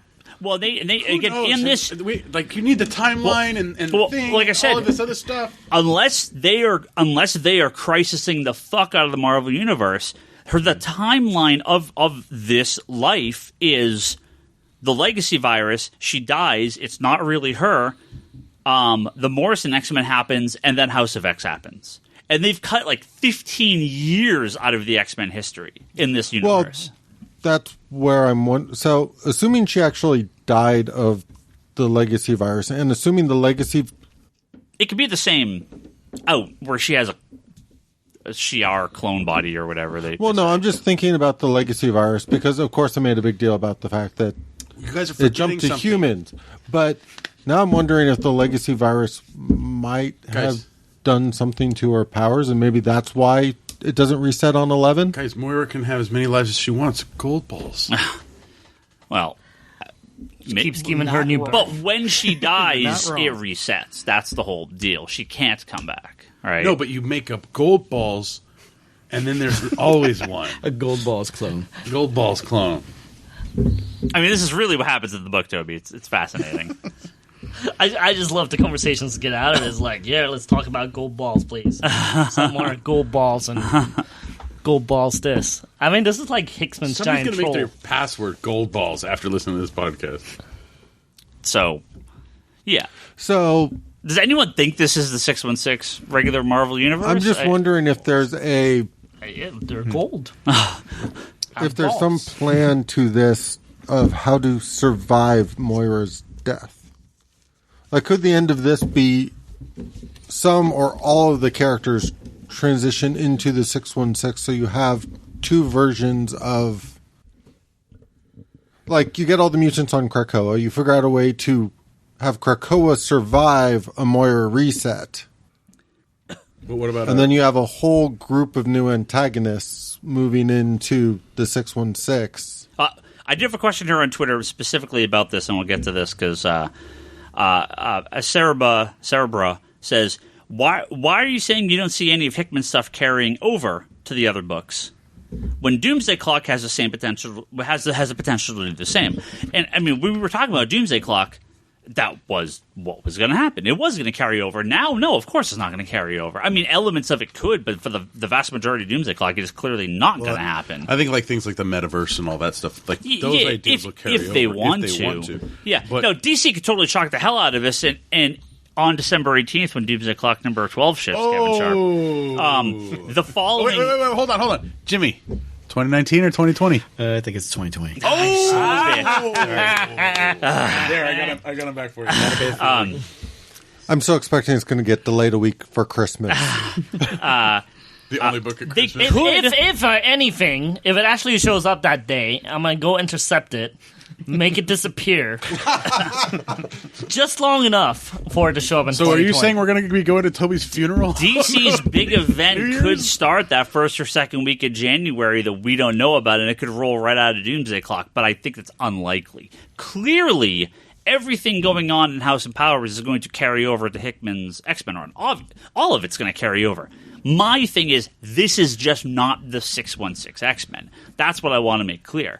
That these story arcs and the plot will carry over, but we are going to go back to the regular X-Men, and these stories will, whether through Moira's new life or however it comes across, will I have to say, though, I haven't heard us talking about the X-Men like this for a long time. I am waiting for Bryce to get his package next month, and then I'm going to have him. Oh, we're going to hear the what the hell from all the way from Portland. Skype in. I'm going to be like, Bryce, talk about the X-Men. I'm going to hit record. Go to Starbucks. We're all going to sit back. Yeah. Can we do like a live commentary where he has to read the issues? You're just going to hear, oh my God. Like you're just going to hear the F word like every panel. He's going to be like, fuck. Fucking gold balls. Fuck. It's just going to get louder and louder. Weren't there other questions about this? Yeah. I was going to do a few of these here. Jimmy's going to go in a few, so we're gonna hit these last couple questions up. We're going to pause, come back. We're going to say goodbye. Then we're going to answer the last few questions. But the two Two questions. Verm Libertas. He says, after rereading Hawks and Pox, I'm convinced that Moira reincarnates in the womb every time she dies, but with all her memories. And yeah, I mean, she does. That's they said that from the beginning. I don't know if she's coming in from the Gold Balls thing, but I think she's just great. No, in that Moira issue, it shows her in the womb. Moira, I think one of the panels is her in the womb, and then showing her in childhood, but with the memories. Right. She remembers everything, and that's my whole. A thought here is that we're in Life 10, the Marvel Universe is Life 11, and that's when it comes over. So your theory, with no bets on this, I'm just asking, your theory is the ongoing series that starts when this is over will be Moira's 11th life. Yes. The one that counts, quote-unquote, for real, because it's the 616. Yes. But everything that's happened in Moira's lives, some of it is in the 616. So she'll know everything from these two series. Yeah, I don't know how you jive the character's 40-year history with this. I'm just surprised you just said fucking jive. But, you know... I could... They're 40-ish I know. year? Jive threw me off. I mean, I could see somebody doing something that negates her mutant power at birth. I mean, there's plenty of ways and they she can... doesn't remember, but then something kicks in... Oh, I'm not even convinced she's going to be in as important she is to a character in this story. We know how she died in the 616. Yeah. It's totally up to them if they're going to bring her back or not. All they need is a out for effects from this previous life to carry over to the same point in time. Yeah. Like the idea of creating a lifeboat of Krakoa, as I was saying. If there's a way to say, we need all the mutants here so we can create this lifeboat that will survive Moira's death, it can then transition into the same time period in the new universe. What she does is she has Cable take a Gold Balls egg of her before she's born and leave it there. Ha-ha! Charlie, did you read Millennium, the Legion of Superheroes book? No, I haven't. What? It's so good. It's good. We're going to pause here for just 1 minute. We have to say goodbye to our friend Jimmy. Thank you for coming out here. I hope Thanks for having me. This wasn't as terrible as So I got to tell this story before he leaves. Did you pause or are we No, we're still recording. Okay. It was Jimmy tweeting me at Comic-Con and going, "Hey man, what's up? What are you doing?" I'm like, "Nothing, doing this." "What are you doing?" He goes, "I'm in line." I'm like, "Which one?" "DuckTales." I'm like, "Gosh, shit, I was supposed to be in that line." So he kind of saved me, and I got to meet David Tennant that way. So heartfelt public thank you. Anytime, man. Anytime. Yeah. He met David Tennant. You met Brock. I mean, it's basically the same thing. So There's. I mean, he referred to me when he introduced himself to me as Roadie Brock. That's an old school fan. That's how old school of a fan he is. Still a roadie here. No longer a roadie for the Geek Box, but that's all right. Okay, we're going to pause this recording. We will, through the magic of editing, we'll be right back.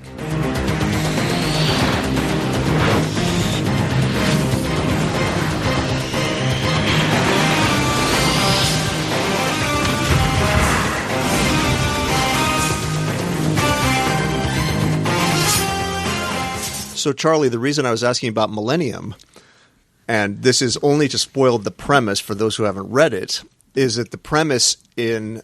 Ryan, you've read it? Millennium? Yeah. Number 1. Yeah. Yeah. So Rose is 1,000 years old or something. She's an immortal. Yeah, but she's just living through history and seeing the world change all around her while she's basically the same age or aging super slowly. Yeah. So the reason I brought it up, Charlie, is that Rob Liefeld, before I just took myself out of this Twitter argument, before I just went insane, was ranting and raving about how DC, Bendis, not named personally, but DC is ripping off Hickman and the X-Men because the two books have the exact same premise, is his argument. The Moira dying and being reborn with memories of her past life and changing the world each time, and someone who doesn't age and just lives forever is the exact same premise, was his argument. So there's two problems with this. One, besides it not being the exact same premise, but two, House and Powers of this has been coming out for the past 9 weeks, right? Millennium number 1 came out 3 weeks ago. Oh, don't play that shit. Right? Yeah, see, so they had time to rip off what Hickman was doing. They had beers at a bar, and they're like, hey, man, I'm going to tell you about my story. Let me tell you about my story. Wait a minute. Bendis, they actually have Jim Lee art. And we didn't even know at first. It took a few issues for us to really figure. It was like issue 3, I think, right? The House Powers house, right? It wasn't a house 2 that we really find out what's going on with Moira. So... I think it was deeper than 2. 3, yeah. So you were on like week 3 or 4. So Bendis plotted, wrote, and then they drew and published a comic in like 2 weeks. Well, maybe he had a mole at Marvel. Mind you, there was Jim Lee art in there too. So interior art. Definitely. I think it must be the other way. I tried to argue back on this, and he dug in on it's the same thing. That's a quote. It's the same thing. And I just, you know what? I give up. Okay. This sounds like something that's very terrific. This is just one of those things that I came to the conclusion of a long time ago. So I, in general, will always have a lot of respect for Liefeld because of Cable and Deadpool and X-Force and like his contributions to comic books that I love. But he's an arrogant asshole and always has been. And it's fine. It's just... I get more appreciation when the people that I like are not arrogant assholes who are very self-important, but that's just the way it is. And if you follow his Twitter or listen to him and expect anything different, you're going to be disappointed. Although I will give a shout-out. I do enjoy Liefeld's Instagram videos where he talks about his favorite comics of all time. He'll pull the... He has a spinner rack in his studio, and has the original issues on the spinner rack, not bagged and boarded, and just will pull one out and flip through it on the camera and talk about how great it is. I enjoy watching those. I've watched all of them. He truly loves his comics that way. Yeah. It's like a fanboy, and I say that with no derogatory I can respect that. terminology. It's like a fanboy fanning out over his favorite books, and it's a lot of fun. House and Powers and Millennium are not the same premise any more than Forrest Gump and Groundhog Day are the same premise. Yeah. But he's been railing against DC for months now. It's, as I said, you don't follow his feeds and stuff and expect him to suddenly change his tune or to not double down on incorrect statements. Like, he has a particular narrative. He's always had a huge ego. Like, I understand these things about him. I don't expect anything different from him. It doesn't mean that when he put out that Deadpool OGN that I wasn't excited to pick that up. And occasionally he does stuff that I'm like, okay, I like this. I hate this. But I know what kind of person he is. He's no Ethan Van Sciver. No. Yeah, that's very different. Sorry. Our final Patreon question from Chris says, on last week's episode, or the last issue of X-Men, they brought back the dead X-Men, including Wolverine in a clone body. Does this revived clone Wolverine go back to the bone claws, or do they somehow regenerate his adamantium? That's so what just I'm what we're just talking about. But he also follows up. He says, also, isn't it a big deal that they have all these X-Men clones now? And yes, and this goes back to our previous conversation. Yes, it is a major deal that this is going on, and that's why I can't believe that this is it. Yeah, it's the 616. You've activated the Charlie. No, I just You're realized in trouble now. if I'm right. He just realized that Ryan's right. No. What I just realized is if this isn't fucking 616, it means we're going to get the crappy Jean Grey costume back. We're going to get the crappy Wolverine costume back. Yeah. We're going to... I didn't want to know that, Ryan. What's the crappy Wolverine costume?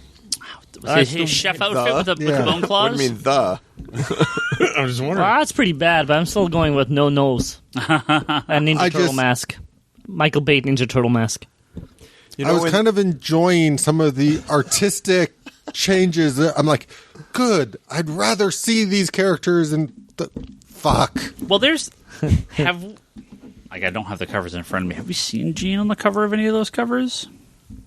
Of the upcoming books? Yeah. Yeah, X-Men 1, she has short hair. Is she on the cover of X-Men 1? I'm trying to remember. I'll have it in front of me. Cut. I do think back fondly to in the Tomorrow's book on Byrne, and he's telling the story of when he first came on to X-Men, which was 108. Sounds right. Okay. But the story he tells is that Claremont and Dave Cockrum were going to write Wolverine out of the book. Yeah. Like he was going to disappear. And Byrne's the one who put his foot down and said, I'm Canadian. This is the only Canadian superhero. I demand that you keep him. And then he ends the story by saying, mea culpa. No, Jean's in her... Rachel's in kind of a terrible costume, but Jean's in her classic costume and Wolverine's in his brown costume. So, yeah, no. But assuming there's a effect from this story that bleeds into the 616, it doesn't mean that those characters on the cover are the 616 X-Men anymore. I think they just completely ignore their more recent costumes and powers and put them back to the way they should be because it makes sense. I hope so, but you've now shaken my faith, Ryan. So we have a couple questions here to wrap up. And an email.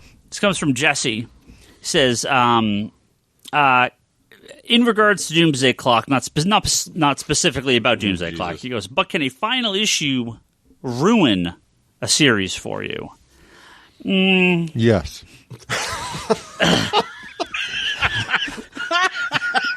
The funny part about that is the person at the table who I would have expected to say, well, not really, because the overall positive will carry me through, even if I don't like the final issue as much, is the fastest answer to the opposite of that. No, that's what I would have said. I would have been like, look, Doomsday Clock can just end and not affect anything, but I'm still going to have enjoyed the ride, right?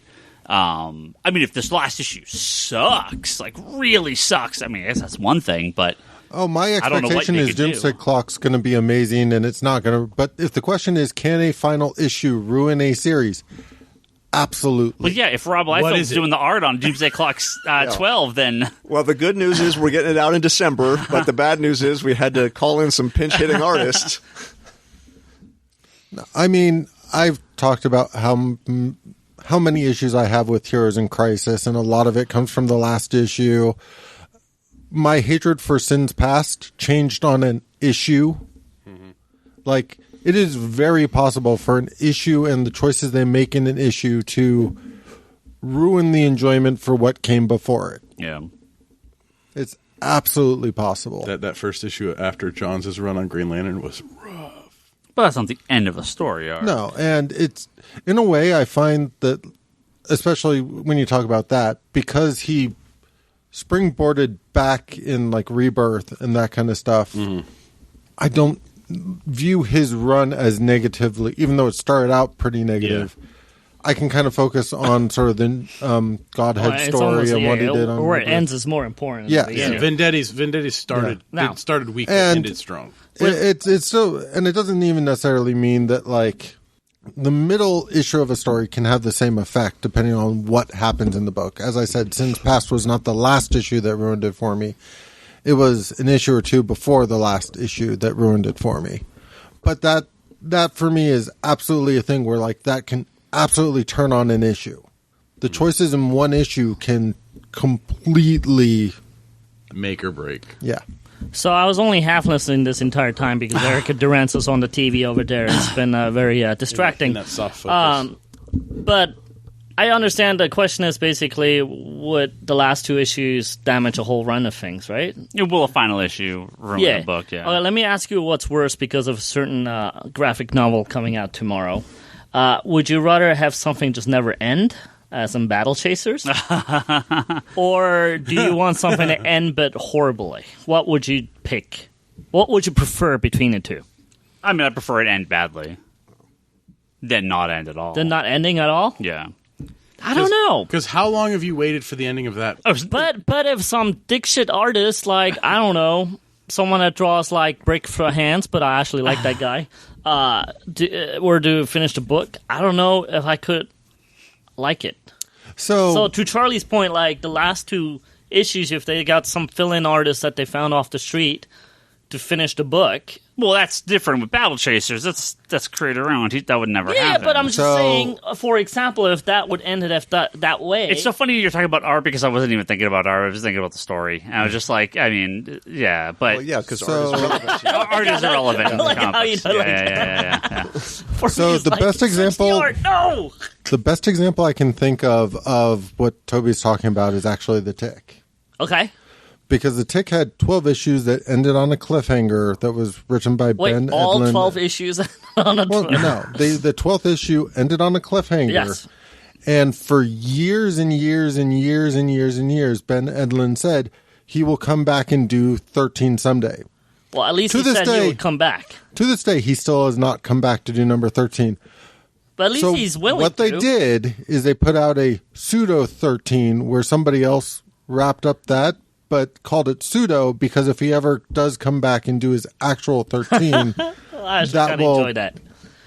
Be the real issue 13. But for trades and that kind of stuff, it made sense to kind of give some sort of, and don't get me wrong, like the pseudo 13, I'd rather have Ben's 13, but there was nothing in pseudo 13 that was so bad that I don't accept it as a good sort of filler for now. All right, let me give you another example. I was a huge fan of the Ultimate X-Men alongside the Ultimate Spider-Man.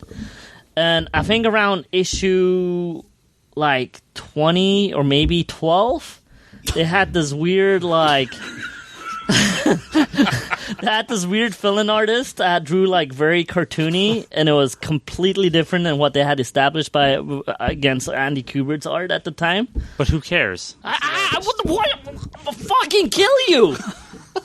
No, I care very much. I can't. That's why Ryan reads so many novels, because he doesn't care about art. Yeah, that's true.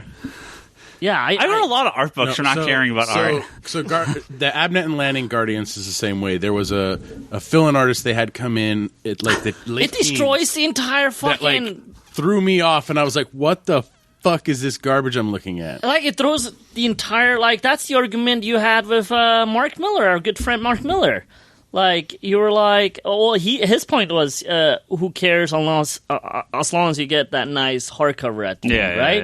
Yeah. Your point was like, fuck you, I want my money. Yeah.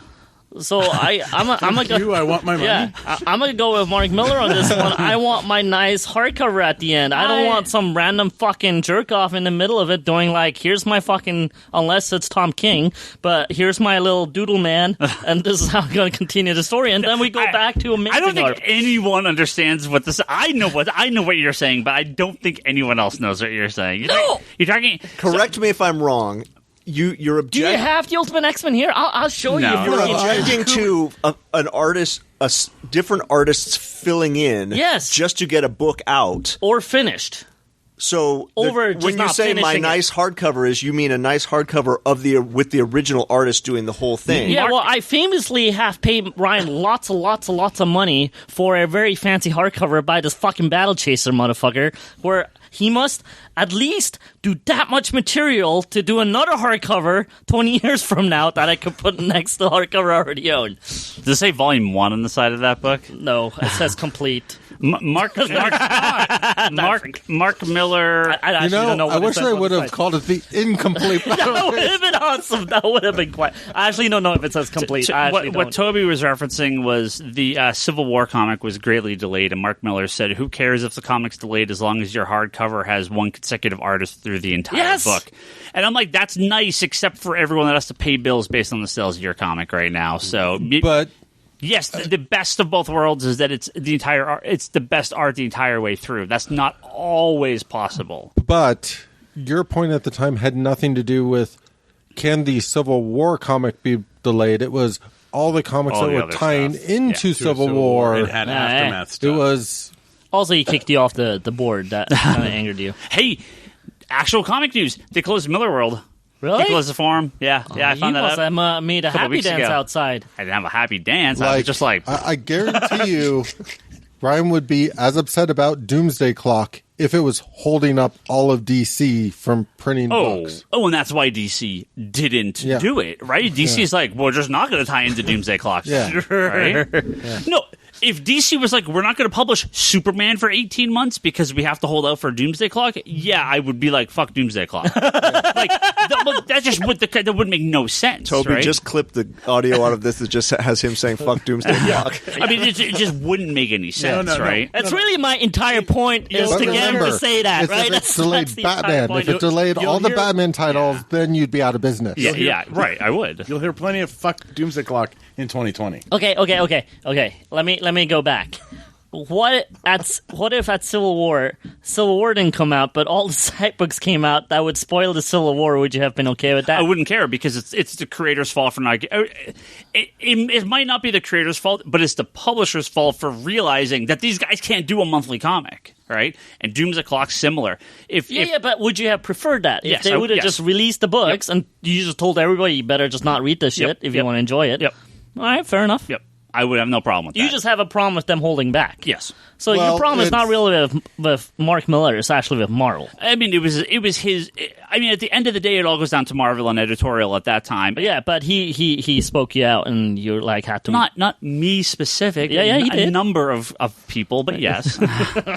But yeah. No, I think that's the bad. Again. You do your own independent comic, and Battle Chasers could take 20 years between issues. That's fine. When at this point, we're looking at 30. A superhero event comic in the Marvel Universe, yeah, sorry, man, you got to play by the rules of everyone else, and your book needs to get done in time. And ladies and gentlemen, sometimes I like to press his buttons because I enjoy myself. We have a couple questions left. Really fucking bad. What? Oh, again, to push his buttons because you enjoy. Erica Durance was on the TV. I know. This is I have to repeat this episode. It's a special episode that also stars Justin Hartley from This Is Us as the Arrow, who also now this is when you're gonna shit your pants if he also comes back as Aquaman in Crisis. Yeah, that'd be great. Now that would be a moment. He's both. Yeah, as both characters. Now that will be a moment. Jesse also asks, do you think we'll ever know the true story behind the delays of Doomsday Clock? Kevin, do you think? These are your friends. Can you just get on the podcast? By that he means answer? publicly no. The delays are one of two things: Jeff Johns or Gary Frank. And I'm going to go with since Gary Frank was posting art pages from number 11 before 10 was released. I'm going to say it's not Gary Frank. No, I mean, really? Yeah, on Twitter he was saying, while you're waiting for number 10, here's a preview of number 11. He's posting finished pencil pages. Is it him going, I just finished this night, so I'm just going to post this right now? Now that we're pretty far into this, here's my thought of what happened. Clearly, Gary Frank, Jeff Johns is very busy. There were delays in the writing. Gary Frank is not a monthly artist. Yeah. It's very tough for him. He's not going to do a 32-page, like a shorter book maybe, but not as detailed as Doomsday Clock on a month. They should have been bi-monthly from the very beginning, right? They were never, or they should have had 7 issues in the can. They were never going to hit. They were never going to do 12 issues, 12 in 12 months. You mean in 1 year? Yes. Instead of 12 months. That's 1 year. How many?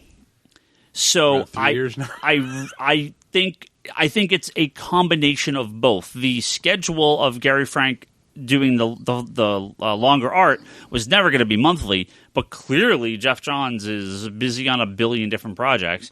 And Stargirl. When DC says, sorry, Jeff, you have to change the entire end of your comic because we're not going to tie into it, that probably put the last couple issues in a big cluster. So, I mean, is there more drama than that? Not to mention, probably. There was a transition that Johns went through with Warner Brothers. Yeah, DC. right. It's all there's a ton of stuff that went on. I mean, what has his side company done?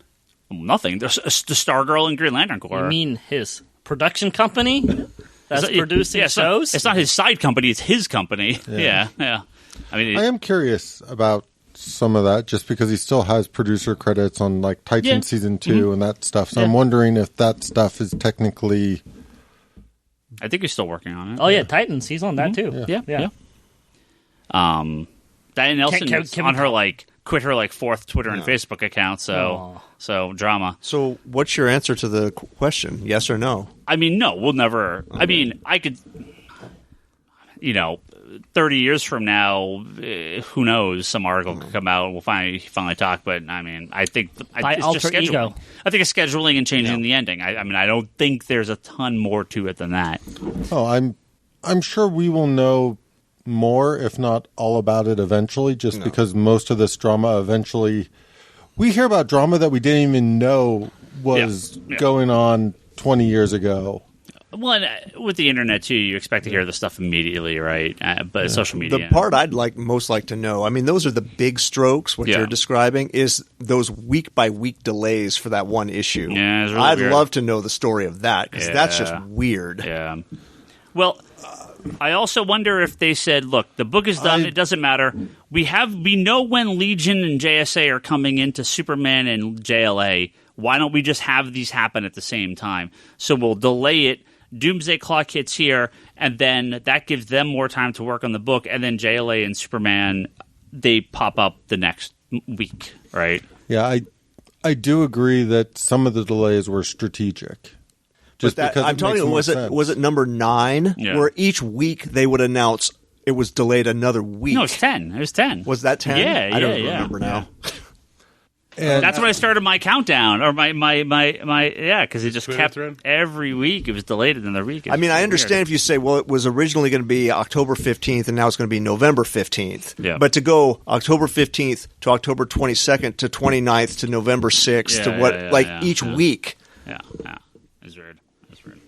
All right, one last question here. We'll wrap up. It's from Dylan. Well, we're not doing an email? I picture somebody in like one editorial being like, "Can you delay this a week because I have this going on in this book?" Then the next editorial is like, "Well, I have this going on in my book. Can you delay it another week? Can you have your birthday party on this week?" Well, right. I mean, Let's just delay for delay's sake. I wonder if Doomsday Clock was going to lead into this stuff, and now they're like, "Well, we're going to have this stuff now, so Doomsday Clock we're like it's got to switch it around a little bit." So. Even though Doomsday Clock is first, quote unquote, but it ties in. It comes out the week we're doing our thing. So at the end of Doomsday Clock, I don't mean in issue 12. I mean after issue 12. Yeah. Are all the superheroes aware of Dr. Manhattan and this whole other? I don't. Because Tom King said there's something else with the button in Batman. Yeah. So, I mean, to be perfectly honest, I think this, at this point, will not come down to anything that Jeff Johns has planned or that kind of thing. If Scott Snyder says, I have a story that picks up on this that I want to do, they're going to say, go for it, Scott Snyder, go do that. I don't think there's some grand plan on like, this is where this is going to go from here that Johns possibly originally had. Yeah. I think at this point it's purely up to the individual sort of creative teams if they have a pitch that DC goes for. Yeah, I think there's two options here. One option is the giant major DC event starts in January and it ties directly into the end of Doomsday Clock. Or they never mention it again. It's one of those two, right? I don't think there's an in-between. You're going to get a character looking up into the sky and all they see is blue balls. I just don't think there's another option here because, they could pick up on certain threads later, but the button has way more to do with... I mean, we are going to go back to, I'm assuming, the Flashpoint universe.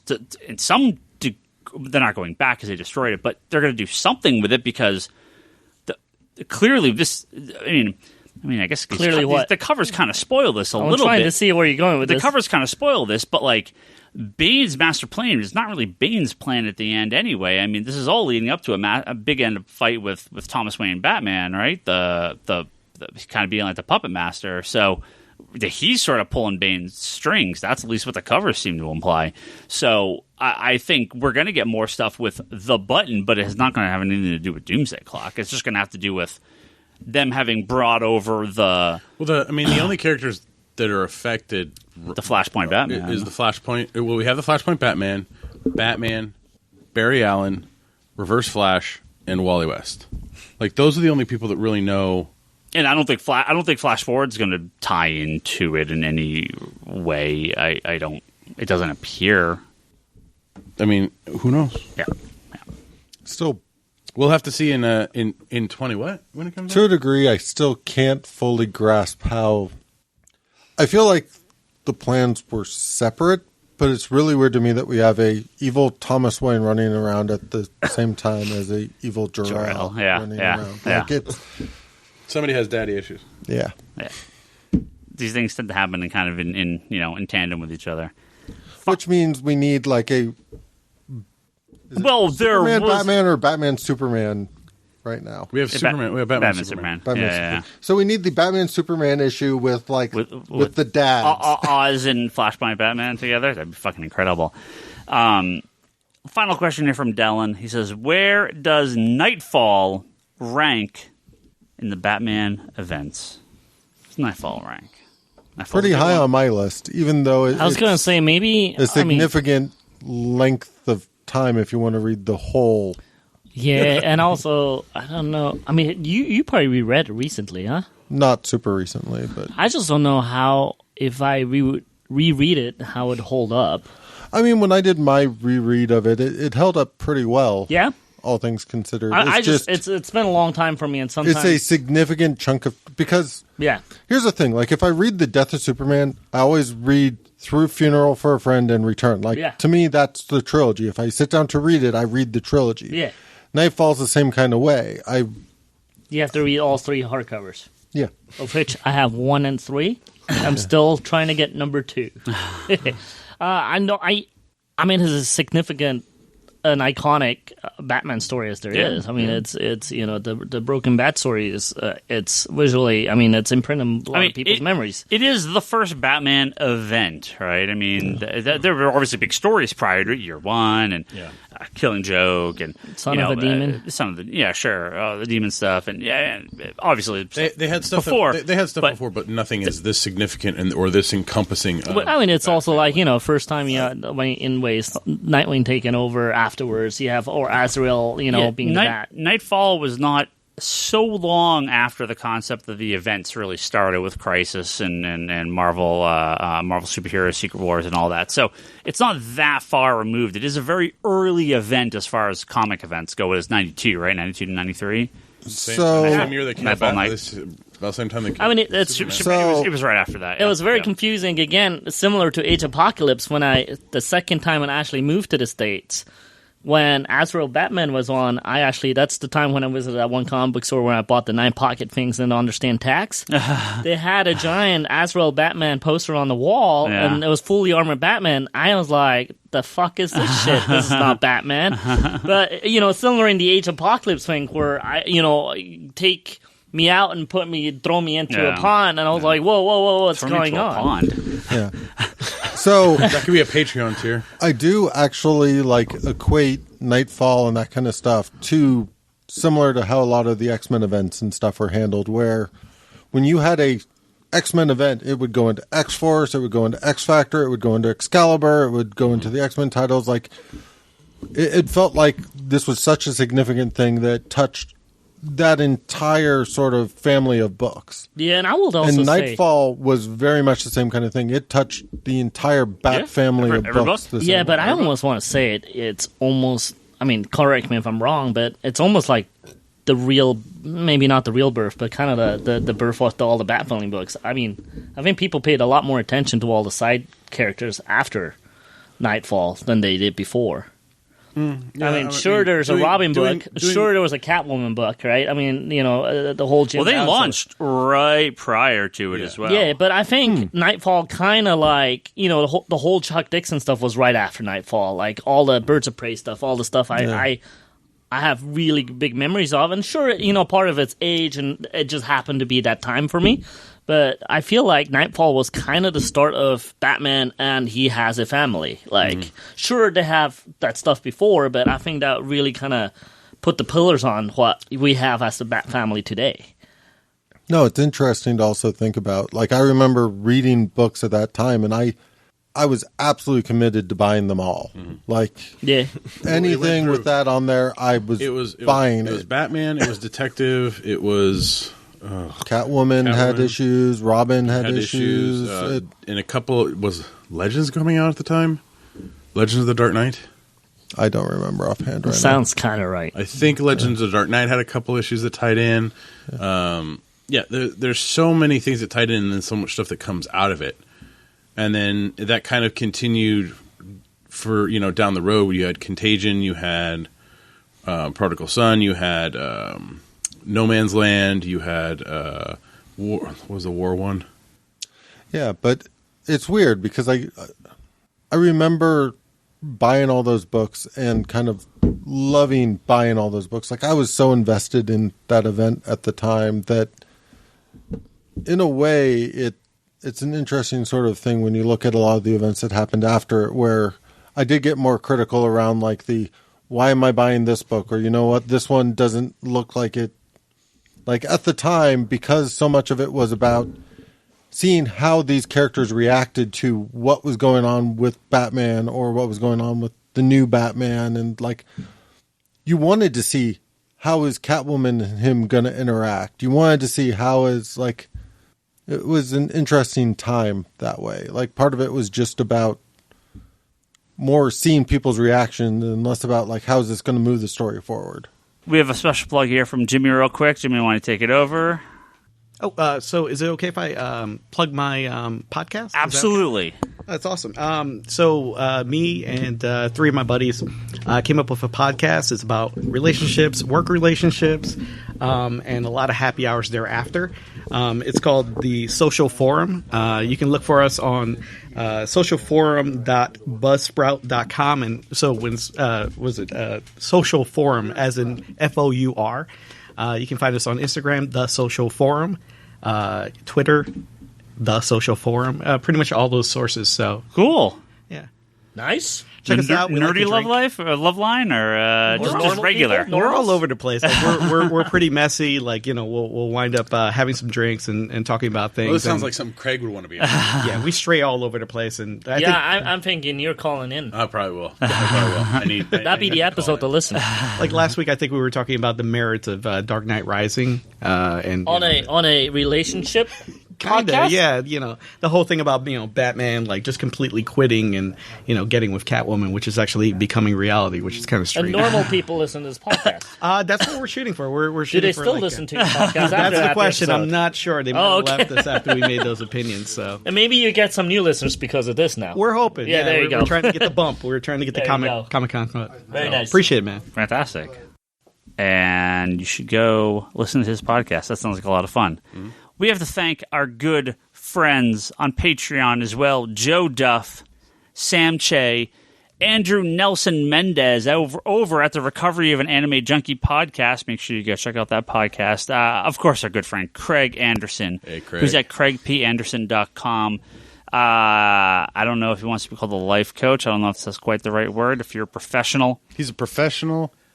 Oh, he is a professional. If you are a professional and you want to become an even better professional, talk to Craig Anderson. Tell him we sent you. James Laws as well. Thank you, James, for your continued support of this podcast. And all our friends over at patreon.com/comic conspiracy. For as little as $1 a month, you can kick us, help us support this podcast by, it pays for our hosting fees and blah, blah, blah, new podcast equipment occasionally and all that crap. Because there's many ways you can support this podcast, too. That's just by coming down to the comic store at Sunnyvale, California, or going on to comicsconspiracy.biz and purchasing stuff from our physical comic book store website. It's a great way to do that. We do a ton of mail order. And you should also go to Comic Conspiracy Podcast, geekbox.net, or go over to the Apple Podcast feed, and you can go find our previous episodes. YouTube.com/Comics Conspiracy is where you can listen to this podcast via YouTube if you would like. No video, just audio, but we're up there if you're a big YouTube fan. Let's see, conspiratorbrock.com. That's Brock's blog, video pull list, and unboxing videos. You can check out his work there. Charlie does the Wanderers in the Fourth Dimension podcast. It's all about Doctor Who. And my wife, Leanne, she has an Etsy store. If you go to leannehill.com, you can find a link to her Etsy store there. If you are on Twitter, please add us, Ryan Higgins Ryan. That is myself. Brock is Brock Sager. Toby is Toby XI. Charlie is Insanity and Chaos. Kevin Sharp is that Kevin Sharp. The store is ComicsCon Store. And please check out Geekbox, Comedy Button, Manga Machinations, and Infinite Binge. A few other things that our friends do. Thank you guys very much. Jimmy, it was great having you on. We'll catch everyone next week.